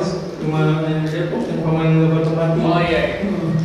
Dan hebatnya beliau ya setiap mau zikir yang Ustaz bilang kayak beliau itu nyambung sendiri pakai topi nyambung sendiri, saya kan Ustaz nyambung sendiri juga dari temenin katanya. Nah terus ada jemaah dari luar daerah datang pakai bis gitu ya. Ustaz mau pada ini mana katanya, padahal beliau lagi nyambung. Kalau Ustaz ini katanya, oh iya ada bunda katanya, nanti lagi siap-siap. Padahal beliau nyambung. Pokoknya besoknya zikir, beliau tuh malamnya tuh bersih jalanan, bersih. Ya, saya diajak ada apa yang pot-pot itu kan, yang kena air kalau hujan bersihin. Makanya akhirnya saya bilang ke Pak Gubernur ya, langsung di aspal. Beliau yang ini yang bersihin terus setiap Sabtu kalau mau zikir beliau itu kan nggak ke daerah-daerah maksudnya diususkan untuk muhasabah untuk terus kita pagi-pagi itu keliling ke desa kampung-kampung jalan beliau sedekah dan itu beliau tuh jarang dari tangan beliau langsung seperti mama beliau nggak mau terima langsung yang terima kita yang ngasih kita beliau tuh begitu kasih ini Chris kamu kasih ini terus sampai itu seperti ya yang ini ada nenek-nenek terusnya di sawah itu kan nah, saya mau sedang mau ya benar kan saya itu saja belum kenal banyak saya deketin beliau aja kan dari bulu tangkis diajak subuh keliling nah subuh keliling pun beliau bilang dari dulu cuma mama ya kan ini sama di rumah aja kata Ustaz nanti dijual nih Chris seperti yang bisa seperti sini nanti dijemahkan dia seperti itu akhirnya Masya Allah sampai 700 lah banyak lah nah, disitulah Ustaz bilang nanti Chris yang ini ada derajatnya mungkin belum kan selanjutnya ya jadi orang tahu loh, segala sesuatu mesti Chris kan padahal kita juga kan nggak bisa apa-apa itu kan nah di situ saya di juga belajar Ustaz juga ngajarin kalau ada ayat pendek sudah pahami kan terus bisa ngaji enggak ya terbata-bata sih Ustaz, udah belajar ya gitu sampai kalau doa yang sampai pendek kaitan pendek suruh hafalin, sudah hafal suruh ini udah hafal belum katanya, kita kan udah Ustaz udah coba baca nanti dikasih hadiah tapi mau orang enggak Ustaz, yang lain tuh Ustaz enggak udah hafal belum nggak tahu kalau lainnya. Soalnya kan yang kita tahu semua yang dekat sama beliau bilangnya saya dekat sama Ustaz, siapapun orangnya kan ditanya antum Ustaz paling dekat, tanya lagi saya juga dekat katanya, karena beliau itu ke semua orang itu kasih sayang itu saya diajarkan rendah hati kasih sayangnya benar-benar beliau itu amat benar ya kan. Makanya saya dalam hati saya punya kata-kata hati lah, harus syukur bilang majelis zikir ini kekuatan hati. Benar saya rasakan itu bertahun itu kalau bisa bilang kan kalau sering sholat tahajud, insya Allah katanya akan terpaut hatinya.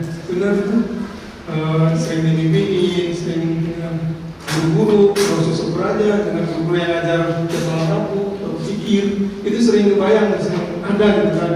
Bahkan sama penghasipan beliau kan orang tunanetra, tapi dekat sama almarhum dekat banget menjadi gitu ya, yang apa cocoknya maaf ya, beliau tuh dekat semua almarhum. Saya pun sayang sama beliau kan, masya Allah. Nah, terus dimulai dari tulisan saya bahwa beliau itu pendengar zikir, yang bahasa saya ya kan pendengar zikir. Kehadiran beliau bagi saya kan merubah makna, jadi merubah bertobatlah kita kan dari gelap terang. Kalau Ustaz dulu berhukum dan janur kan itulah. Makanya kalau waktunya panjang tetapi saya bisa menirukan selama beliau tentang zikir dan tobat secara benar gitu kan. Tapi banyak cerita tentang beliau dulu nih tentang Maunah ya kan. Yang paman bilang kan, paman aja 17, yang Chris juga mendampingi beliau kayaknya lebih dari 17 sebenarnya. Di luar kota, di luar daerah. Oh itu seru-seru itu. Kalau diceritakan ya nanti silakan. Nah, terus yang ketiga tadi, beliau itu dinanti-nanti. Kita yang tiap hari ketemu, jangan kita ustaz-ustaz aja yang sama-sama ustaz gitu kan. Kita kan bukan ustaz. Beliau kita kangen katanya. Beliau dia sahabat tidak aja. Ya kan maksudnya yang benar-benar sahabat karibnya kangen. Bila kangen sama Robi kan ketemu sehari 2 hari. Itu ustaz-ustaz sering Chris, ustaz di mana ya? Katanya saya kangen. Itu ustaz-ustaz tuh. Apalagi kita kan. Makanya beliau dinanti-nanti ngangenin. Karena menurut kami pribadi ya, beliau itu bisa seperti orang tua, bisa seperti guru, bahkan sebagai teman bisa bercanda kayak anak kecil. Saya sering lihat beliau bercanda itu siapa ayo gitu kan.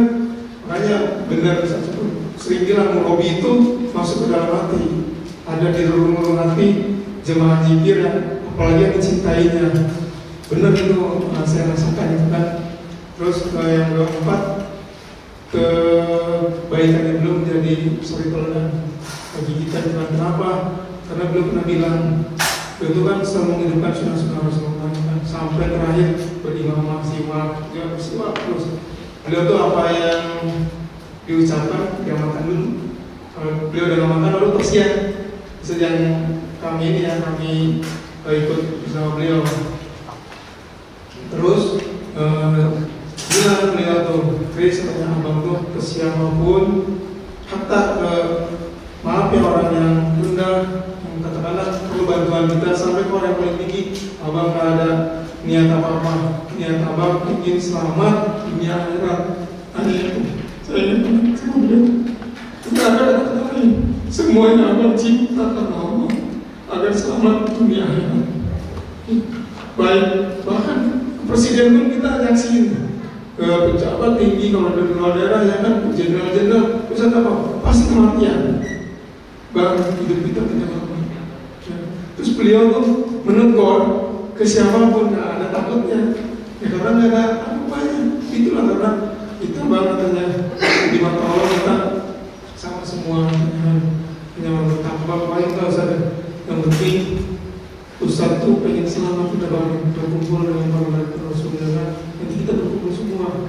sampai begitu beliau tuh. Nah itu makanya kenapa saya tuh cinta banget kan, ya karena itu beliau tuh pastilah ya kan, mungkin semua yang bertobat pun pasti punya masing-masing inilah. Makanya ada pernah seorang ustadz bilang jangan lukis, katanya jangan memutuskan hari inilah gitu kan. Kalau saya kan nggak usah saya saking apa yang beliau pun bilang kalau ustadz nggak sesuai dengan sunnah Rasulullah tinggalkan aja please. Beliau sendiri bilang sampai gitu. Akhirnya udah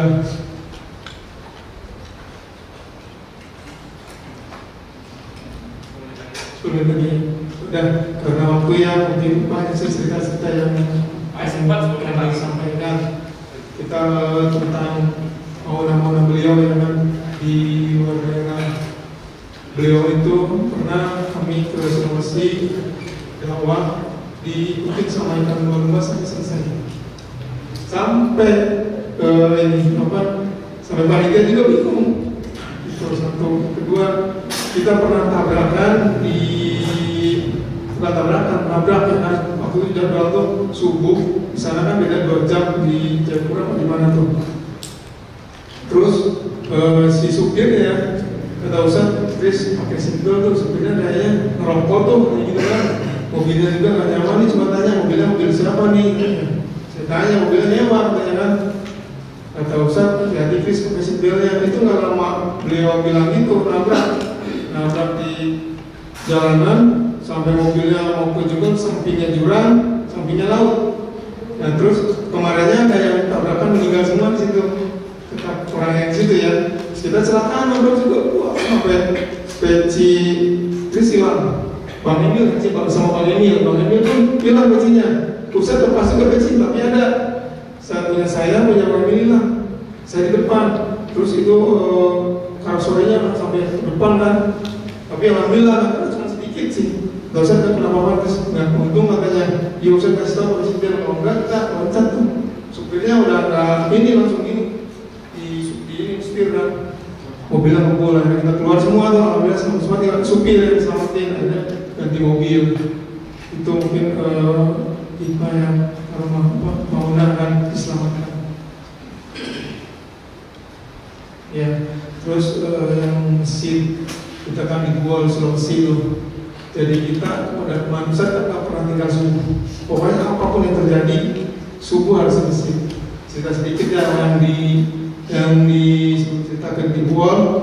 Saya pernah bopong beliau waktu abses sedapin yang sakit abses yang dibawa ke rumah sakit Pusro yang Ustaz Syukur dipanggil, diamanahin. Kan Ustaz Syukur yang paling sembuh, Ustaz Syukur tuh. Saya ingat beliau baca itu surat Yunus, yang kan baca itu paling saya syukur yang mana itu.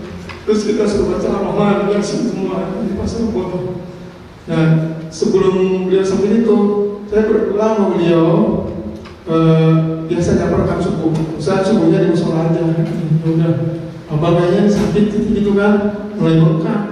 Pas jalan beliau ini menggigil, saya pikir kan beliau suka begitu kan, bapak ular kan suka begitu. Pokoknya setiap keluar daerah beliau pasti begitu, karena racun ular kan. Dia begitu juga. Itu terus abang nggak kuat kan, kirain bohongan, langsung mau jatuh. Saya pangku kan, terus gimana saja tetap musola. Saya pangku, saya nangis kan, bilang nggak usah, tetap musola. Saya abang kalau dipanggil subuh ini, abang itu saya belum, saya nangis. Masih putus. Akhirnya habis sholat subuh udah selesai, bisa duduk di meja dan terus cari pulau. Takutnya godongan, kan kata beliau godongan. Itu malam dia masih ngisi beliau tuh. Padahal subuhnya udah selasa subuhnya udah ini. Akhirnya paginya langsung orang sakit di operasi lagi itu. Udah biasa begini semua kamar sampai beliau bolongnya kalau bicara tuh harus tutupin gini. Dan di situ beliau banyak mengajarin inilah hikmah kan. Nah, terus yang cerita di Bol itu masuk ke dalam hutan kan bilang Ustaz Mas Supir jangan sampai masuk ke hutan kan nggak ada masjid ya. Cari daerah-daerah yang masih ada perkampungan, nanti kita ke hutannya setelah subuh. Siap Ustaz gitu kan. Cuman kan kita tiduran udah masuk tuh ke hutan, lupa si supirnya. Lalu Ustaz, ya ini di mana? Cukup berapa menit lagi? Sekitar 10 menit lagi Ustaz, 10 atau 7 menit. Akhirnya, wah, mesti di mana balik lagi? Kalau balik nggak mungkin Ustaz. Jadi kan kita berapa menit pulang nggak boleh juga. Ustaz, wah ini kayaknya seumur umur katanya subuhnya nggak di masjid. Kita beliau nih di perjalanan, kita berdoa Kris katanya pada awalnya kita kan berniat, nanti Allah tahu begitu. Itu masya Allah, subhanallah saya juga nangis gitu ya. Ada suara azan, ada suara ini apa? Tahrim. Tahrim betul Ustaz, ada tahrim samperin katanya. Disamperin, keliling, cari kedengeran sampai ketemu itu masjid. Ketemu di pinggir laut, di pegunungan gitu kan, masjidnya tuh. Masjidnya juga putih semua, kita nggak tahu ya kan. Udah gitu, orangnya cuma 2 orang, pakaian cuma topik, cuma 2 orang, dan wudhunya juga sumur, biasa sumur nggak ada, soran-soran nggak ada. Udah, sholat dan seperti biasa sholat kita tibain kan saat minum air selesai. Yang kedua itu nggak ngomong apa-apa, udah aja sholat, udah selesai sholat, supirnya kaget, nggak usah kesini nggak ada masjid. Nah itu yang Masya Allah ya, begitu ngomongnya ya kan. Terus ada bupati yang beliau itu banyak ini ya krisnya, apa kakas-kakas yang apa namanya itu magic. Beliau banyak cerita tentang para pejabat yang di Qatar katanya. Saya nggak pas sebut susah yang namanya, pun banyak kesini. Belinya 400 juta, 700 juta untuk apa? Untuk ya itu, untuk magic itu dukun lah gitu kan. Kata Ustaz, udah katanya kasih kris aja, kan sama-sama itu kris, dia kris katanya gitu. Udah kasih dia aja kan. Terus nanti dipatahin sama dia kayak gitu, dipatah-patahin yang harga ratusan juta itu buang kris katanya. Itu masa foto, bawa nanti kita bawa di laut, itu dibawa semua banyak banget katanya. Nanti ininya marah Ustaz katanya apa dukunnya, ya udah suruh ketemu Ustaz kalau marah, beneran marah. Terus telepon sama Ustaz, nggak berlanjut. Akhirnya beliau bertobat, beliau dibuang semua, terus beliau jadi ya gubernur nasional. Beliau tuh begitu.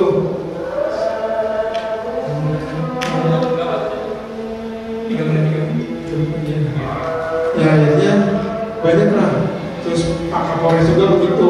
Tiba-tiba ngikutin Ustaz, dia yang merintih kuda gitu kan. Kata Ustaz, padahal dia katanya sholat malam terus. Nah kenapa? Akhirnya disadari Ustaz ada jinnya.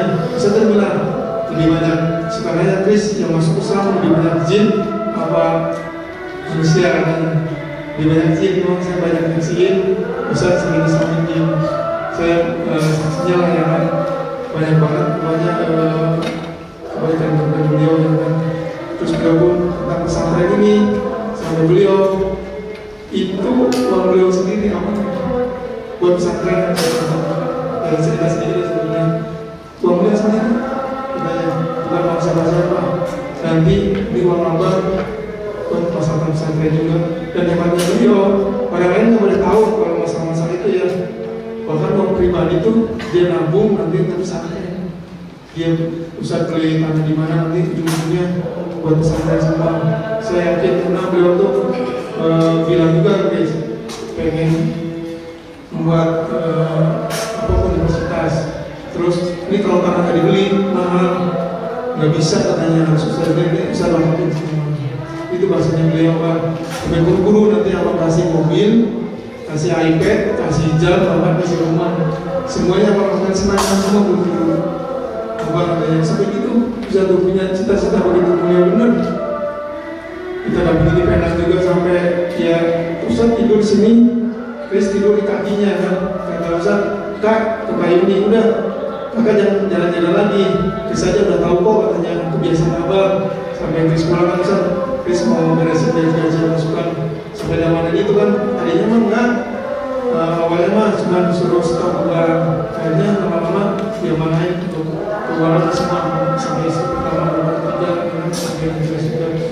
Itu karena ya udah percaya mungkin yang dimana sampai di Penang. Masa Allah Ustaz cuma ya benar-benar mendampingi Ustaz yang hampir 1 bulan ya Ustaz ya.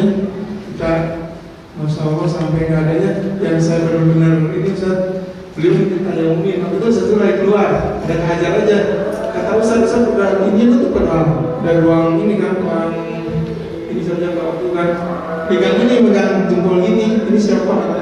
Ini Chris katanya Ustaz batal, tadi dipegang sama perawat, bisik kita aja Chris, kayak umum, Chris nggak bisa kan? Nggak ada Ustaz topik, Ustaz juga lagi keluar juga ke kamar kecil waktu itu, keluar sebentar, beliau ada nungguin yang membimbing Ustaz Syukur. Bagaimana nih Kak? Ya udah bisa aja dari situ yang paling ini banget, dan yang paling ini banget waktu itu beliau meluk sebelum masuk itu kan, sebelum ke sekolah beliau meluk kata kayu ini, kenapa pada nangis katanya. Nah Ustaz nggak tahu meluk kata Ustaz, abang saya kita selalu dibilang Ustaz udah bilang setelah 17 Ramadan abang bilang terus waktu berangkat Seninnya, Ahad Senin kita beresin semua tuh yang di berangkas apa semua, beliau catat semua itu, saksinya itu sama kayunya di situ yang di berangkas semua itu salah satu berangkat itu beliau memang ini punya ini semuanya. Masya Allah bilang Ustaz ya katanya abang 17 Ramadan nanti pulang lagi ke sini. Itu sebelum bilang weekend tuh Seninnya Ustaz udah bilang begitu. Terus di sana bilang Chris katanya abang lebih dulu dipanggil Allah. Itu sering Ustaz bilang itu, sering di daerah itu Haji Wawan, saksinya Haji Wawan katanya abang daripada istri abang daripada Chris daripada Haji Wawan. Kata Haji Wawan enggak Ustaz, saya yang lebih tua, saya duluan, saya pengen Ustaz yang nguburin, Ustaz yang mandiin. Haji Wawan, tapi kata Ustaz enggak, abang duluan Haji Wawan. Kita pikirnya bercanda aja, istri kita juga gitu, saya dipeluk kalau abang duluan, abang bilang Ustaz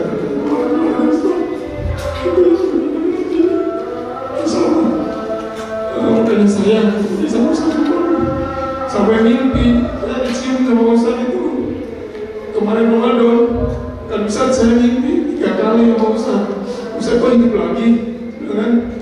Kata Ustaz, iya yang mati jasad Ustaz masih hidup.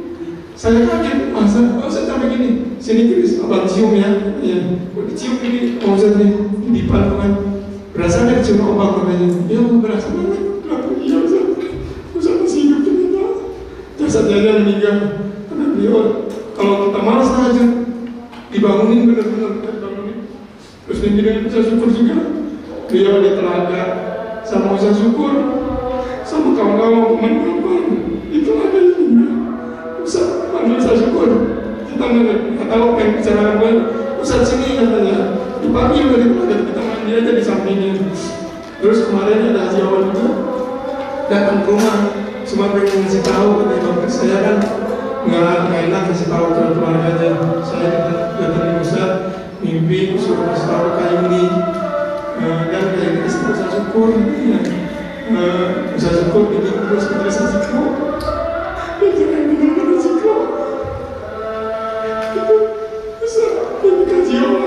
Haji Wawan itu juga sahabat dekat Ustaz, dia sahabat dunia ini, dia ikhlas, semua juga tahu salah, mungkin itu aja. Sebenarnya banyak yang menjadi panutan, bisa contoh para guru yang kan tentang pesantren itu banyak, cuma mungkin di dalam waktu saya dengan pasal itu ada.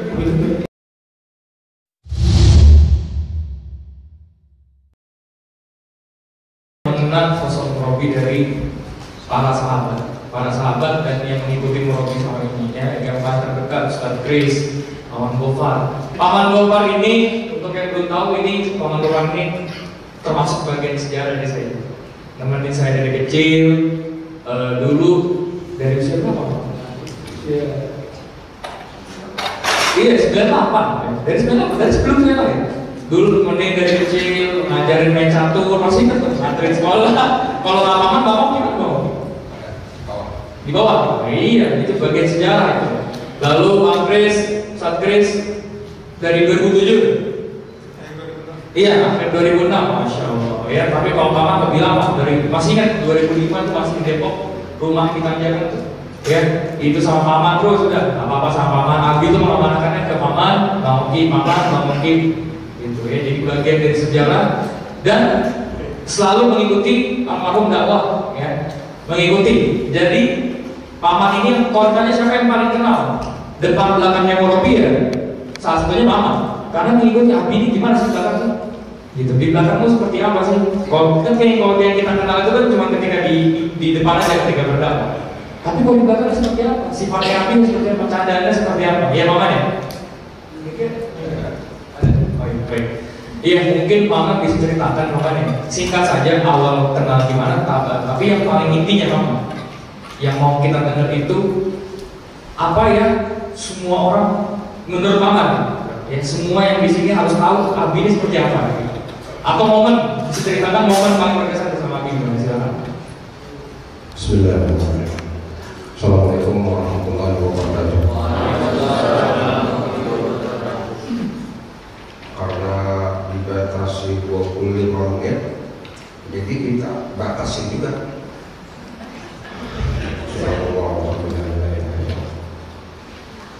Ini yang saya sampaikan ini belum pernah disampaikan selagi Ustaz ada. Setelah Ustaz tidak ada, baru saya menyampaikan ini.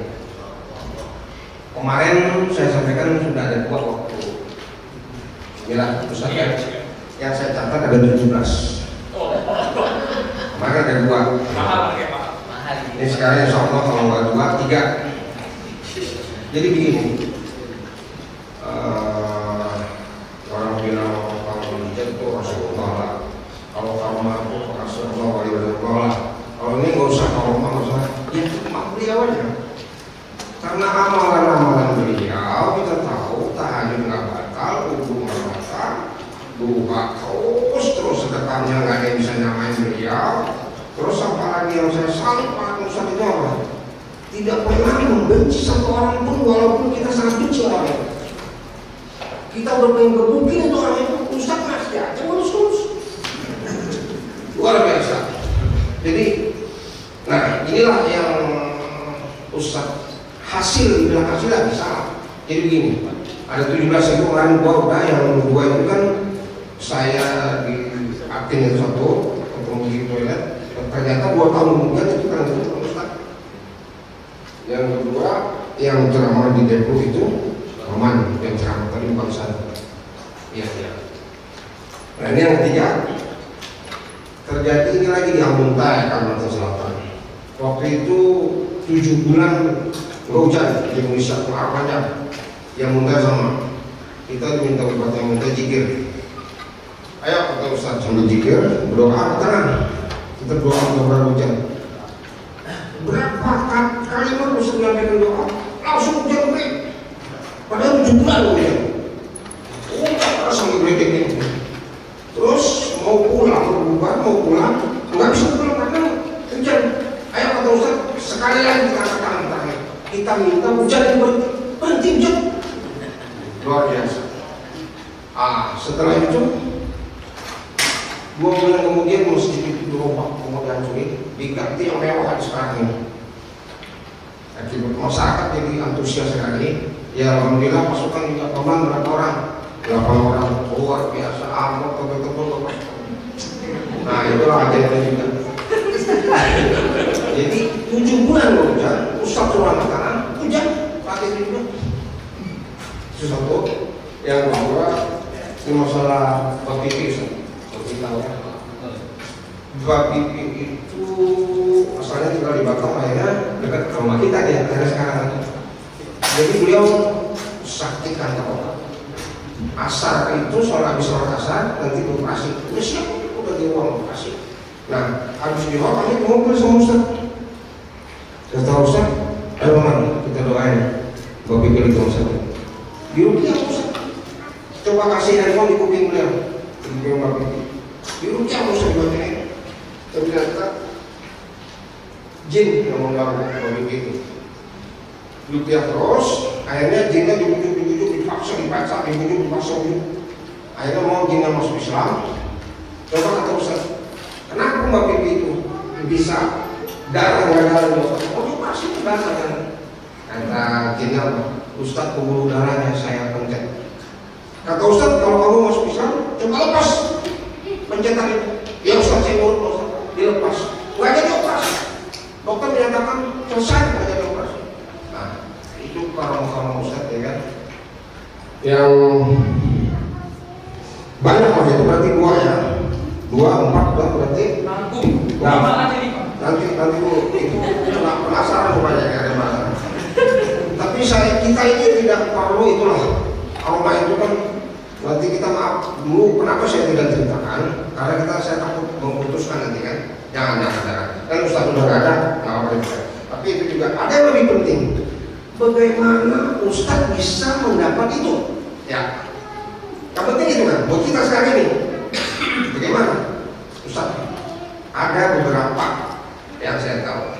Misalnya begini, kenapa sih Ustaz bisa dapat begitu? Kalau begitu, jadi begini. Beliau tidak pernah alpa di dalam sholat tahajud. Tidak pernah walaupun sakit, walaupun tidur jam 2 kan, jam 2, jam 3 tetap boleh tidur bangun. Nggak pernah tahajud. Yang kedua, uduk. Badminton kan bisa sampai 7 kali uduk. Beliau lagi badminton, rupanya lagi sentuh kan, uduk lagi, berhenti uduk lagi. Beliau tidak pernah batal uduk. Nah, tidak apa. Sedekah beliau saya belum pernah menemui manusia seperti beliau. Berani tidak pernah lihat amplop pasien. Padahal dia, saya kurang paham. Nggak bilang, Ustaz tebal Ustaz, marah dia. Bukan pasien. Orang yang minta-minta di pinggir jalan itu bikin masjid. Teman-teman pasien.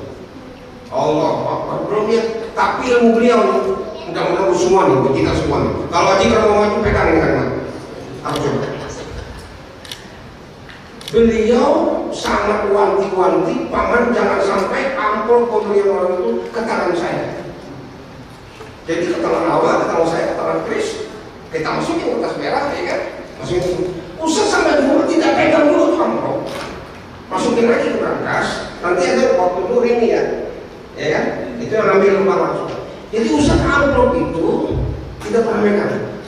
Saya tanya, kenapa begitu Ustaz? Ada cakap jawaban. Biar saya tidak membedakan siapa yang ngasih yang banyak dan yang sedikit. Jadi pejabat masih berapa? Ustaz tidak peduli. Besok dia tolak pejabat itu. Karena Ustaz tidak ada amplopnya. Ada yang orang di kampung pernah kejadian. Ini bank besar di Jakarta ngasih 300.000 sekolah. Buat Ustaz itu 300.000. Allah, atau orang muci atau kemana?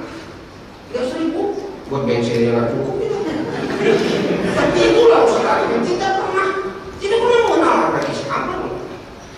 Nah, mudah-mudahan kita semua ini tadi tidak bakal lanjut, tidak bakal buruk. Sedekahnya luar biasa. Terus tidak membedakan. Kita udah pernah buku itu orang yang malu-malu dan citra pernah. Pokoknya kita kalau sini kita kebukin lah.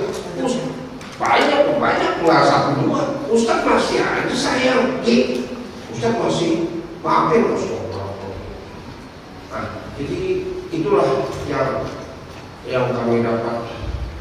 Mudah-mudahan kita janji Allah, siapa yang mau mengadakan hadis maka akan memuliakan dia dunia dan akhirat. Luar biasa tadi itu, luar biasa. Salah satu apa? Jihad juga tahajud itu. Yang hebat lagi itu tahajud itu apa? Nanti kalau sudah istiqomah tahajud itu, maka jangankan engkau minta, keinginanmu saja sudah terpenuhi. Ya, gitu itu. Baru ingin lagi Allah sudah penuhi. Kami alhamdulillah membuktikan itu. Ya mudah-mudahan karena waktu udah 7 menit.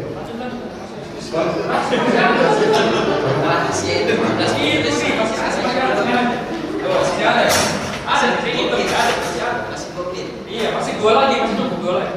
2 lagi. Iya, masih 2. Tapi 4 ya, 2 ya.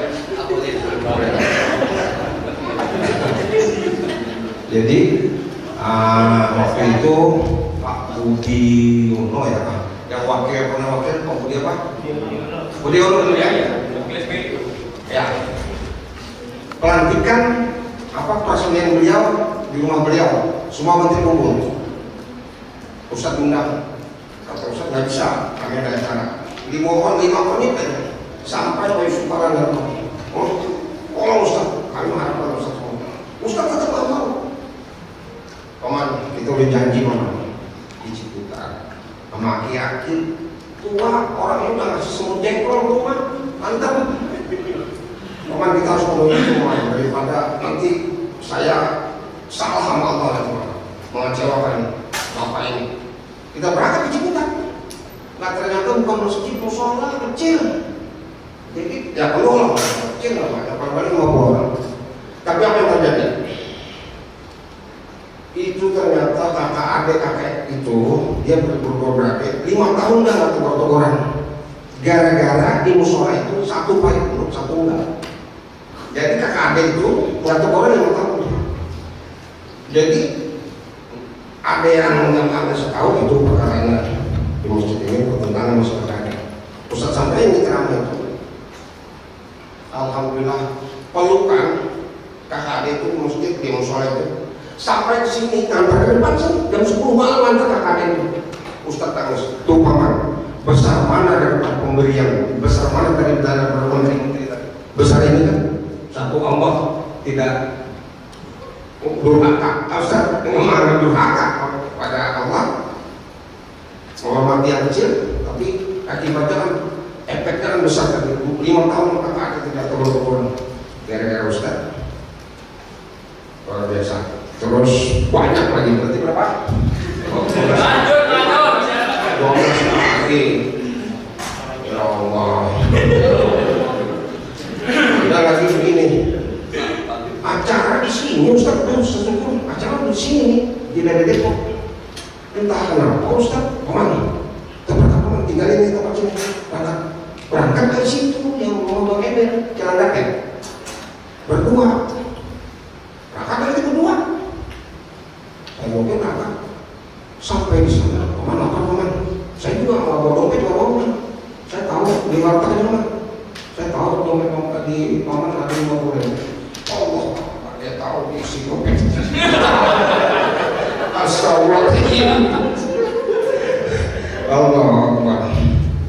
Jadi luar biasa Ustaz. Tapi saya tidak heran dengan Ustaz begitu, saya tidak heran. Apa heran? Karena amalannya membuktikan itulah hasilnya. Nah, jadi kita ajikan gimana?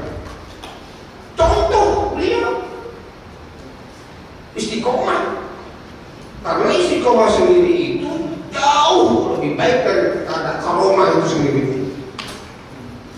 Karomah bisa terbang ke negara, tapi kalau istiqomah, Allah cinta, Allah ridha, selamat kalau kamu bilangnya. Assalamualaikum warahmatullahi wabarakatuh. Tepuk tangan dulu, kasih tepuk tangan. Memang untuk paman ini salah kita kasih sesi sebentar. Harusnya 2 jam. Itu baru berapa? 6 baru? Iya, 6. Iya. 11 lagi.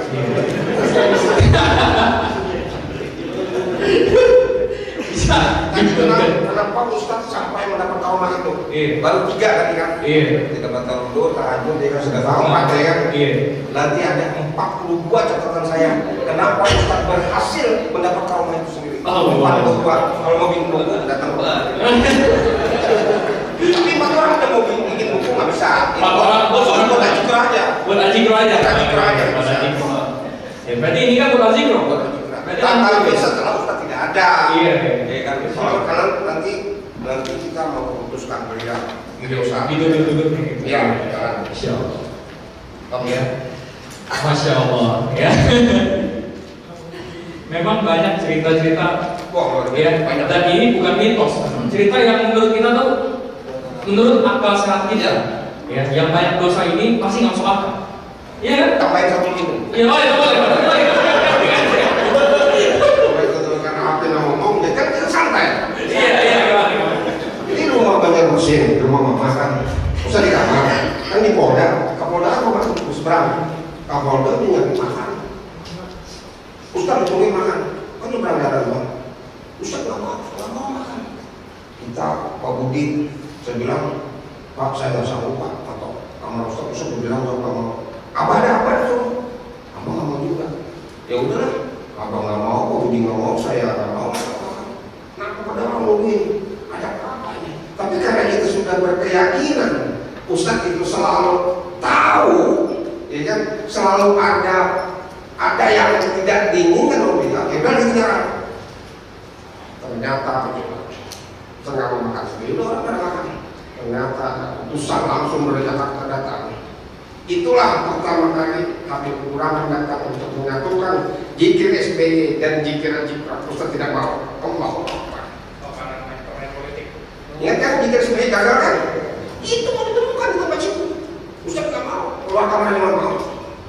Habib Kurangan datang ke tempat itu.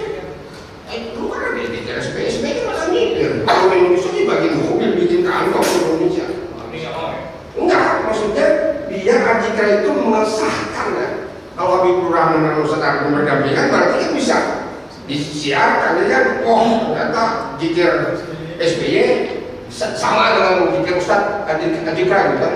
Tapi Allah keluar kamu nggak mau. Padahal udah janji makan.